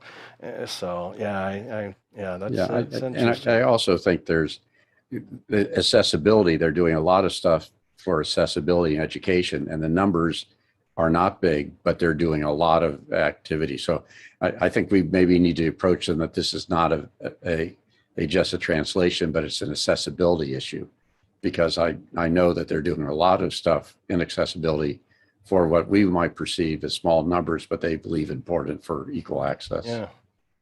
You don't have to, you don't have to be, necessarily without legs or arms to not be able to participate, right? I mean, you could be perfectly healthy, but just of a different language and still be left out. And so I think you're right on, John, is it's an accessibility thing. You know, having the door swing open for, you know, everybody, or at least the largest opportunity of audiences is, you know, we often, especially in technology, we, you know, it's never that perfect purchase. You know, the people who get the maddest when they buy something technological that's expensive, or they bought it thinking it was perfect, and it's like, it's never perfect. You know, you try to buy the best, but nothing solves it all. But which one does it best for you? And I think the same thing is you're trying to maximize your audience, you know, to a level that makes sense. So. Anyways, any other questions? I think it's been a great introduction to a really strong effort from Zoom. It's been amazing to me, you know, over the last 18 months of, you know, just the incredibly rapid development of what Zoom, you know, pulls together and releases, and I will say this is the very first time my Zoom client, since I updated it the other day, 2 days in a row, and I've had to excuse myself from this meeting, quickly do a reinstall, and come back into the meeting like 3 or 4 times today, and because my Zoom client just is going bonkers and it becomes unusable, but for some reason it still passes audio and a little bit of video. But if I do anything to the screen, it's not working. So, but it's the first time, you know, out of for however long I've used Zoom, and that's still, it sounds like I'm dogging, but I'm not really, because the fact is I've never had this experience before, which is just fascinating compared to the number of releases they put out and how quickly they develop, and how solid those development releases are at the end of the day. Are you on a Windows or a Mac? I'm on Windows. Yeah. I had the same thing happen yesterday too. Yeah, I just like your upgraded to an participants M1 and list. did some strange things. So who knows? It's like, you know, like when you know the old rubber ink stamps, and you continue to stamp over the same thing, and it gets thicker and thicker. That's what the participants list ends up looking like, you know, and so and it's not just that, but when I start seeing that, and I lose the toolbar and so forth. And yesterday, when I ended the meeting and had this, when the meeting emptied out, I was like, I don't know how I'm going to end this meeting. Like, I can't, there's no button to hit. It's gone. But when everybody dropped out, or I don't know when exactly it happened, but it was when everybody was leaving, poof, it all came back to life, the entire app. I'm like, what? So it's one of those things. I'm hoping for a quick upgrade here that recognizes a fix or something. But I still, just the same. The whole point of the story is their development efforts are just impressive. And you know, I called them late last night, you know, on, I don't know, 1:30 in the morning, and said, hey, I got this 2020 limit of interpreters. Is there any way to scale that up? Because there's a lot of things that you can call about, and they can approve and turn the dial and, you know, make things better and so forth. But, you know, I mean, my phone call was answered within a minute and responded. I mean, it's amazing how large the company is, serving the world, and how well they've got it together. Because that does not, and this coming from an IT guy who's worked for Silicon Valley for years, and I'll tell you what, nobody likes to represent a company, your own company that you're working for, when all you do is get slaughtered in the field in front of customers, because at headquarters support sucks, right? And so that's why. Well, Jeff, I'm impressed you got them here just this many days in front of Zoomtopia. I know, right? But you make a call and you get an answer. I try to call my son and he hasn't called me for a week.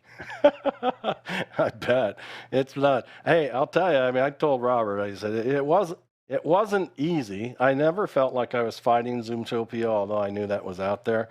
You know, there were definite challenges of just being busy and keeping the communication flowing and so forth. But you're right. It's they just, you know, I mean, I know their marketing person was here. You had a technical person online as well, and he was there, and he was working the chat.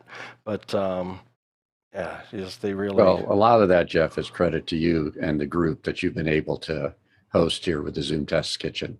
This is probably my favorite group. I haven't been as active on here because actually the day job gets in the way, but I think this community is one that they respect a great deal, and thank you, and to the other people who work with you, DVE Store and the others, because this is a really open community that's very sharing, and it shows that you got their attention at a very busy time. Yeah, it's a good and growing relationship, and thanks to you as well with that. But it's pretty fascinating. On one hand, the reason, if it doesn't matter who you are, whether you're doing translation or you're doing full-on production or whatever the case may be, the customer often demands, we want to use Zoom. And that is, I think, I describe it as Zoom has done an incredible job making the world believe they've got the easiest program in the world to work. It's easy. To a degree, it is. I mean, they've done some great things in the sense that I don't have to. You find software that'll run on your Android and your iPhone and your PC and your Mac. They've done all that for us, right? And so everybody's, they can just download it for free. It's there. They click connect and it works. And that is why the customers are driving us to be on this platform, like it or not. And so it doesn't necessarily mean in all cases that this is where we have to meet, but it does mean this is the way the client or their customers are going to gather, and how we deliver our end product can be up to us. That might be, being custom, branded and broadcasted into that meeting, but it's interesting how it's all coming together and being used in very creative ways, very creative ways. I was talking with, thanks to the introduction, John, to Gary at Cinemaker yesterday, and what he's putting together is I said, man, I said, it's not that you're doing this as much as you're doing what the world is really turning Zoom into, to a degree, and that is for producers, Zoom is becoming like a call management system, for speakers to call into and connect to, and then we pluck them, the video and the audio out of it, because, the tools that we use like vMix support only like a maximum of 8 call-in callers, where Zoom can, go well beyond that. And then Andy Carluccio, who's not on camera, but I can see that he's logged into the meeting here. He's built a tool called Zoom OSC and Zoom ISO, and he just continues to rock our world with some tools and solutions that I haven't heard from him whether he loves or hates my new slide, but my slide, I don't know if this will update. This might give away how bad my Zoom client is. It's in a really bad mood right now. I'm gonna try to update that. Did that show up? Yeah, but it changed the slide. Let's see, right there, Zoom on steroids.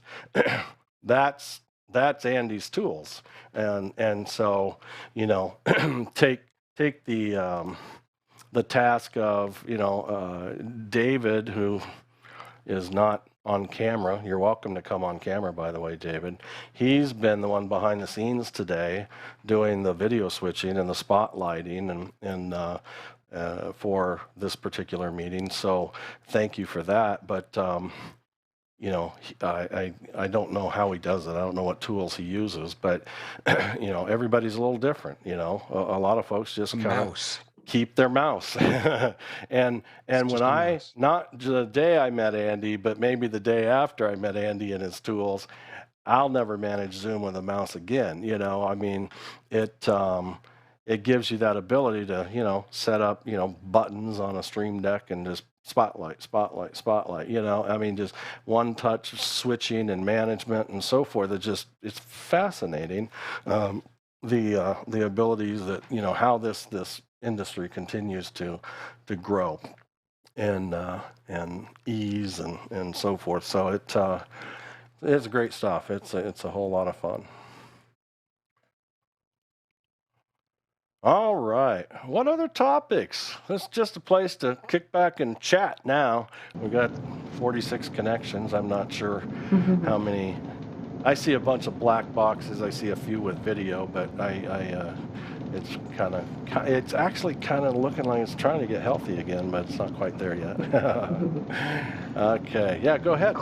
Quick question. So I missed the very beginning of the session, but is Zoom event supposed to take the place of something like an Eventbrite or a Meetup, or are they thinking about doing that in conjunction? I've got a really strong base on Eventbrite, and if possible, we don't want to lose that setup, but I want to know that if we open it up to Zoom events, that would connect and work seamlessly. Yeah, I don't know. I actually don't. I mean, it's such a fresh release, right? Whether they've got it chalked up, I think it's a worthy question for like office hours that he invited us to. Is do you guys have Eventbrite, for instance, in a category of competitiveness or integration, and it's really important to know kind of where a vendor is in their thinking, right? And I think Zoom has done a great job, especially with Zoom apps and the whole marketplace, embracing the third-party developer world for sure. But at the same time, there's platforms. There's other platforms like Hopin and others that I'm confident they are they're going after them for sure, but the ones that enhance, payment systems and will their apps also work with and within Zoom events? I think that's the real question. Can we use our own payment system? I would guess maybe not inside of Zoom events, but but Eventbrite and so forth. So good thoughts. I'll keep that in mind next time I connect. Yeah, go ahead, David. I just wanted to say that in some ways, I think they're competitors, except with some exceptions. I mean, Eventbrite is not just online events; it's on-site events, and Eventbrite it really handles the registration side of it, but then it will push you to another system for actually hosting if it's an online event. And so, whereas Zoom has limitations in that it's only online, but it's also much more robust because everything happens in one place. There's no sending out to other websites and things like that. Well, they've actually integrated, so like you can go to the online event page in Eventbrite and say, connect my Zoom account, and it directly embeds the Zoom information right inside the page. And that's been great, but it's also been very problematic over the last year as they've shifted the technologies. Eventbrite's updating, Zoom's updating, and they're trying to sync with each other the whole time. And then I was just wondering if when Zoom gets to that point, are they going to like nix the Eventbrite and just say, no, you got to switch over to that platform? Right, and that's what you said is right on point. And he said is that they're still, Eventbrite is still pushing you out to Zoom, which means that they are reliant on keeping up with Zoom's updates, and Zoom is reliant to a lesser extent on keeping up with Eventbrite's. Whereas, it's in many ways it's like Apple, and the M1 chip. They have the entire category. They from nuts to bolts, they control the system, the whole system, and so they're able to create a much stronger product because of that. And I think that I don't know if this will be that, but my gut is that that's where Zoom is headed also, right? If we can control the sign up, if we can control the lobby, if we can control all of this, then people will have a better experience. Yeah, absolutely. Ray, is that a hand up or are you just working?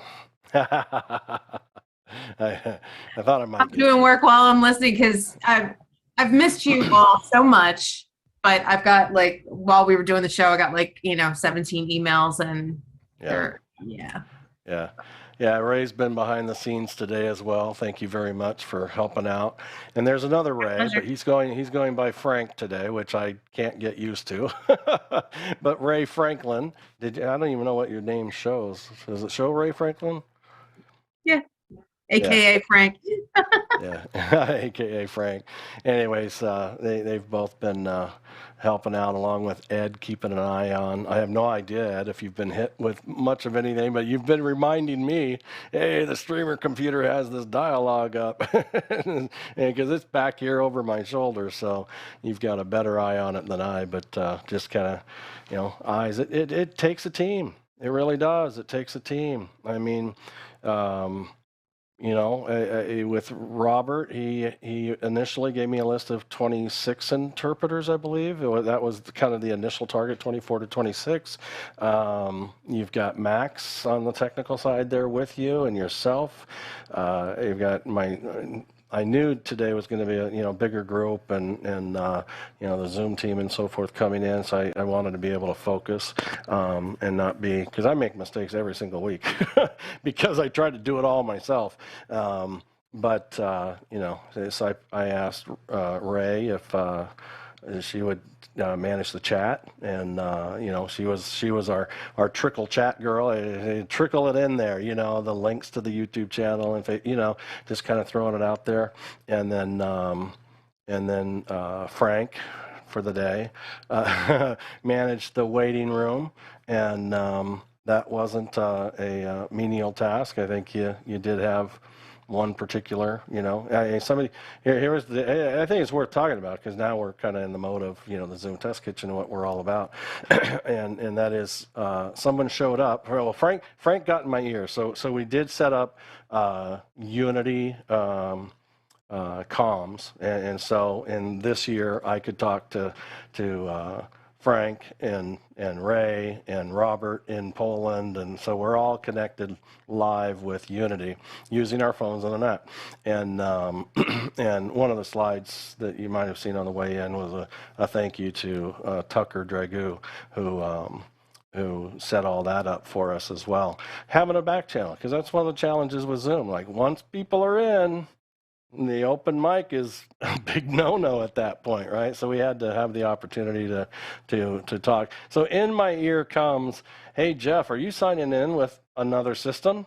Because there's a Jeff Widgren in the waiting room. And I'm like, no, I'm not. I had a second system in there called Streamer, but other than that, it wasn't me. And so that, thankfully, was a bit of a dead giveaway of somebody who is gonna come Zoom bomb us, And so so I did that.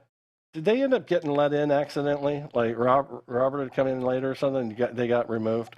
And I know he said, yeah, just leave them out there, And I will say, that's the very first time I've ever been a part of deciding, do not let them in the waiting room from the first go, like without even meeting them. and normally they come in and cause a problem and they get the boot, but they got the boot before we even said hello, which is fairly unusual, but they chose a poor first presentation, which was to impersonate the host of the meeting. It's like, that's not a good idea. And we've been Zoom bombed. Some of you here know, and it was not a pleasant experience at all. You're Zoom famous, Jeff, so that's what it is. Yeah. Everybody's always chasing me down. Well, it might have something to do that when I advertise events, I put the meeting number and password in them to the world. And I know that's probably not the best practice, but I'll tell you what, I used to have to respond to people every single week.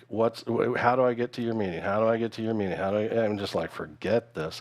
I just started publishing it, and I took on the burden of learning how to properly manage the security of a meeting, and it's it's not always easy. You can't beat them all, right? I mean, you can't beat them all, but we haven't so far. Cross our fingers and hope for the best that we haven't been hit hard since. And it's one of those things. It's like, it's identifying what is a Zoom bomb, what do you need to be able to do to actually be a bomber, if you will. And you just figure out, what do I need to do before the waiting room? And what do I need to do post the waiting room, right? To be able to kind of take that away. And so, like the day we got bombed, I just got stupid relaxed, I just said, hey, I'm here at my desk, everything's up, I'm going to turn the waiting room off if everybody comes in. And I knew the community, that come in here mostly, and it cost me. But so the waiting room never gets turned off ever at this point. And then I never these days, never under the security shield as the host, I never allow people to share their screens, ever. I will, if they need to share, especially with shortcuts and so forth, but I make them co-host, let them share, take away co-host while they're sharing, and they can still share. If you turn on the ability for people to share, one, you've done it to everybody, so now you've opened the door. And two, if you go, oops, that's not what I wanted to do, or they're sharing, I'll go ahead and turn it off now so everybody else can't, you're going to kill their share. It kills it live. And so that wasn't an option. It's like, give them co-host, turn it on, pull co-host within seconds, and it's this momentary gate opening, and I'm gate opening to somebody I trust to share versus sharing to everybody, and I may not know 90+% of the people in the meeting, and so it's just kind of building those habits, and those are the kinds of, gosh, following that, Ed stopped coming because I wouldn't stop talking about for the next 3 weeks the security practices, because I was trying to not only figure them out and really, burn them in, but share them with everybody as well. But we all worked together, and really figured out. I remember, what's our friend's name who comes in? The older gal. Lois. That's the one. Yeah. Lois. I remember Lois, great troubleshooter, what if. She was like the what if queen. What if, and really, really, really made us think and test and so forth. So, Ed, do you have something? Looks like you almost have something to say or contribute, no? No. Yeah, we went through all those security things, and definitely we got hyper vigilant about staying on top of them. It's actually funny that you mentioned the screen sharing, because right before you did, I had looked and screen sharing was enabled, so we could have really? Gotten bombed today, but no, I disabled it knowing that that's the standard procedure for these meetings. So yeah. Yeah, and and those are the other things. And I'm not here to point fingers because it doesn't really matter. But it's it's understanding, I guess, the consequences of what are the consequences of giving co-host to people. It's a lot, that's for sure. It can really put you in a spot. It can get you mad at your friends, quite honestly, just to put it frankly, because, let's say Ed doesn't know, kind of the standard way I run meetings now and keep them tight and so forth. If he didn't know that, and he, somebody popped in and said, hey, I'd like to show you guys something, and he did it under the security shield way, and I do it via co-host on and off, it's just a conflict, right? And so things happen, and so it's really important. I think it's super important if you work with people consistently to share and collaborate and really build some standard practices so that there's consistency. I mean, consistency and predictability is kind of hard to achieve inside of Zoom anyways, and so I think it takes an extra effort to literally create it. So it's it's one of those things. I'm going to make a video one of these days. I haven't figured out how I'm going to do it without pissing a lot of people off, because I kind of want to open up the first line and say, so you think you know how to run Zoom, huh? You know, and it's not a matter of arrogance. It's a matter of it. I understand why people think they're qualified, but I talked to a lot of people who, you know, I mean, just the other day, and it was family and friends, that said, oh, so and so just got a, you know, job and they're going to be doing Zoom stuff, and I mean, like, you can't just jump into that, you know. It's not easy, especially, you know, if it's a, you know, you get C-levels in there, or an audience that, you know, that audiences always have voices, right? Feedback, surveys, things like that make a difference, and you're always judged, you know, even if we go in as a freelancer, you know, we're one operator up against, you know, 6 or 8 or 10 others, and, you know, you'd be compared, and we just really have to be good at our job. In fact, the matter is, what continues to prove it to me, we've been doing the kitchen for what, 14 months or so, Ed, I think, and we continue to learn things, like, all the time, you know, funky behaviors, or you know, unexpecteds, or things that change, you know, along the way, and we didn't see it coming. But it's just a matter of engaging often in the tool to be, you know, familiar with it. and I'll share, since I know there's some people here that, you know, I haven't met with before. I'll describe it that I'll say, when it comes to like drop down menus, you know, or buttons, you know, that you click with your mouse, I would rather be challenged with figuring out how to get it enabled, because I can see the label and it's like, yeah, that's what I want to do, but it's grayed out, right? It's disabled, versus not know that that function exists at all.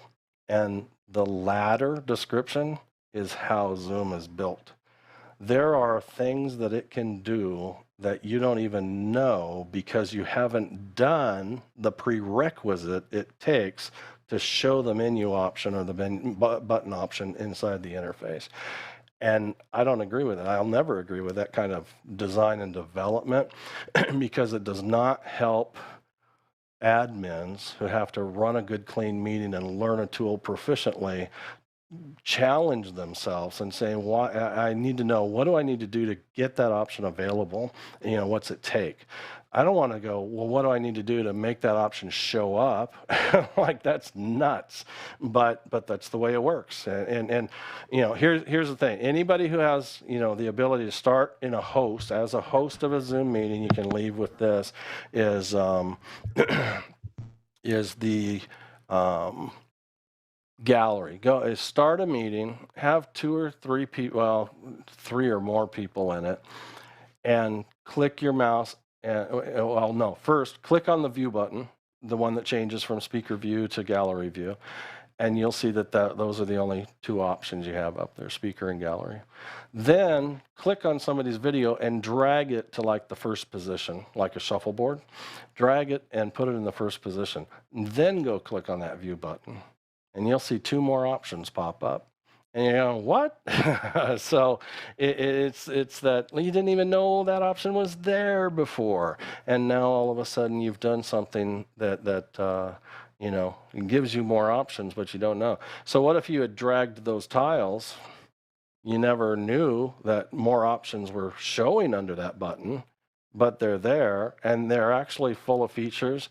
They go, wow, I did not know I could do that, you know? And so it's kind of hidden the nice feature from you as well. So Ray, you had your hand up. Well, you also can't do this while someone's hand is raised. So like Robert has his hand up. Yep. So nobody can move anything, right?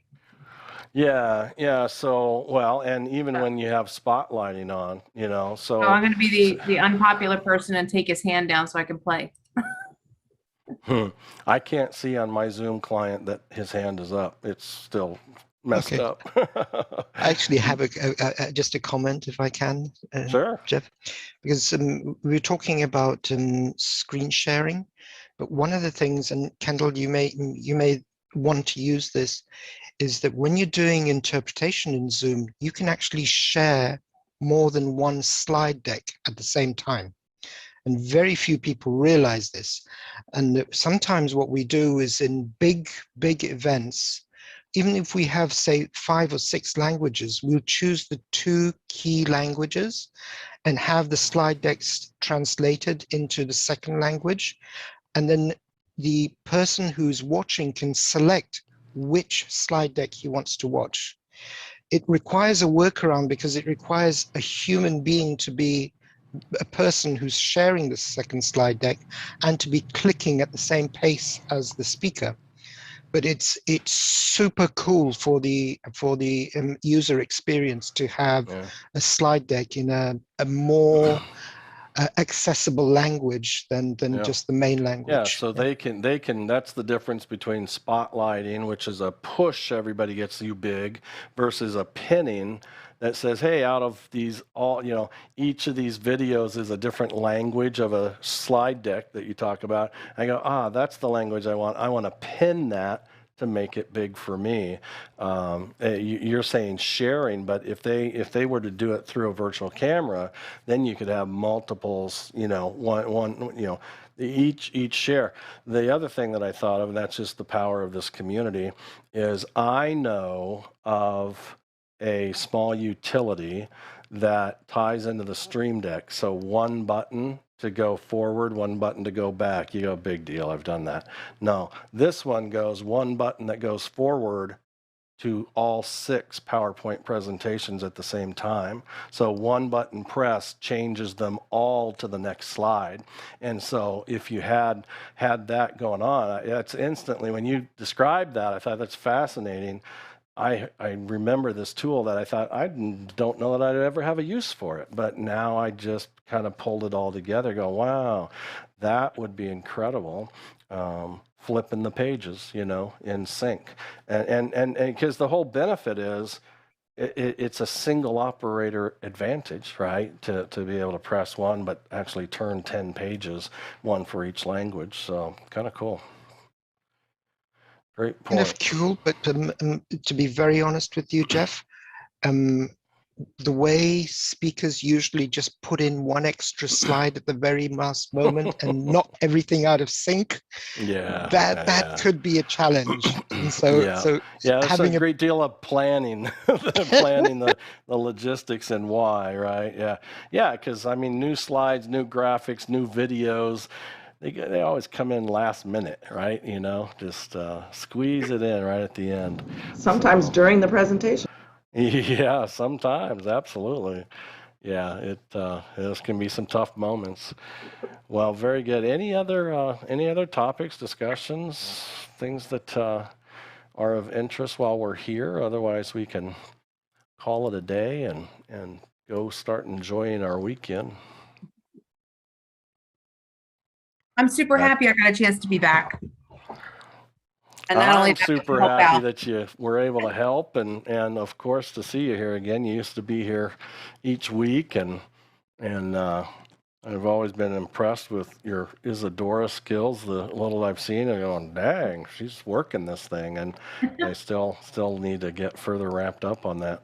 But great stuff. Well, good to get together. Looks like we still got about, my numbers right, 29-ish machines in anyways, and some people. But thanks for hanging out with us. Really appreciate it. You're welcome, all of you. Welcome back to the Zoom Test Kitchen each and every Friday. We do the Zoom OSC Test Kitchen on Thursdays. If you want to learn more about that automation piece and more application in the production side of things, that extend the tools, kind of just outside Zoom as well. So, but anyways, we'll roll out with some slides and music and in the meeting here shortly. And it's been good seeing you all. Have a great weekend. Thank you. Thank you. Thank you. Thanks, Jeff.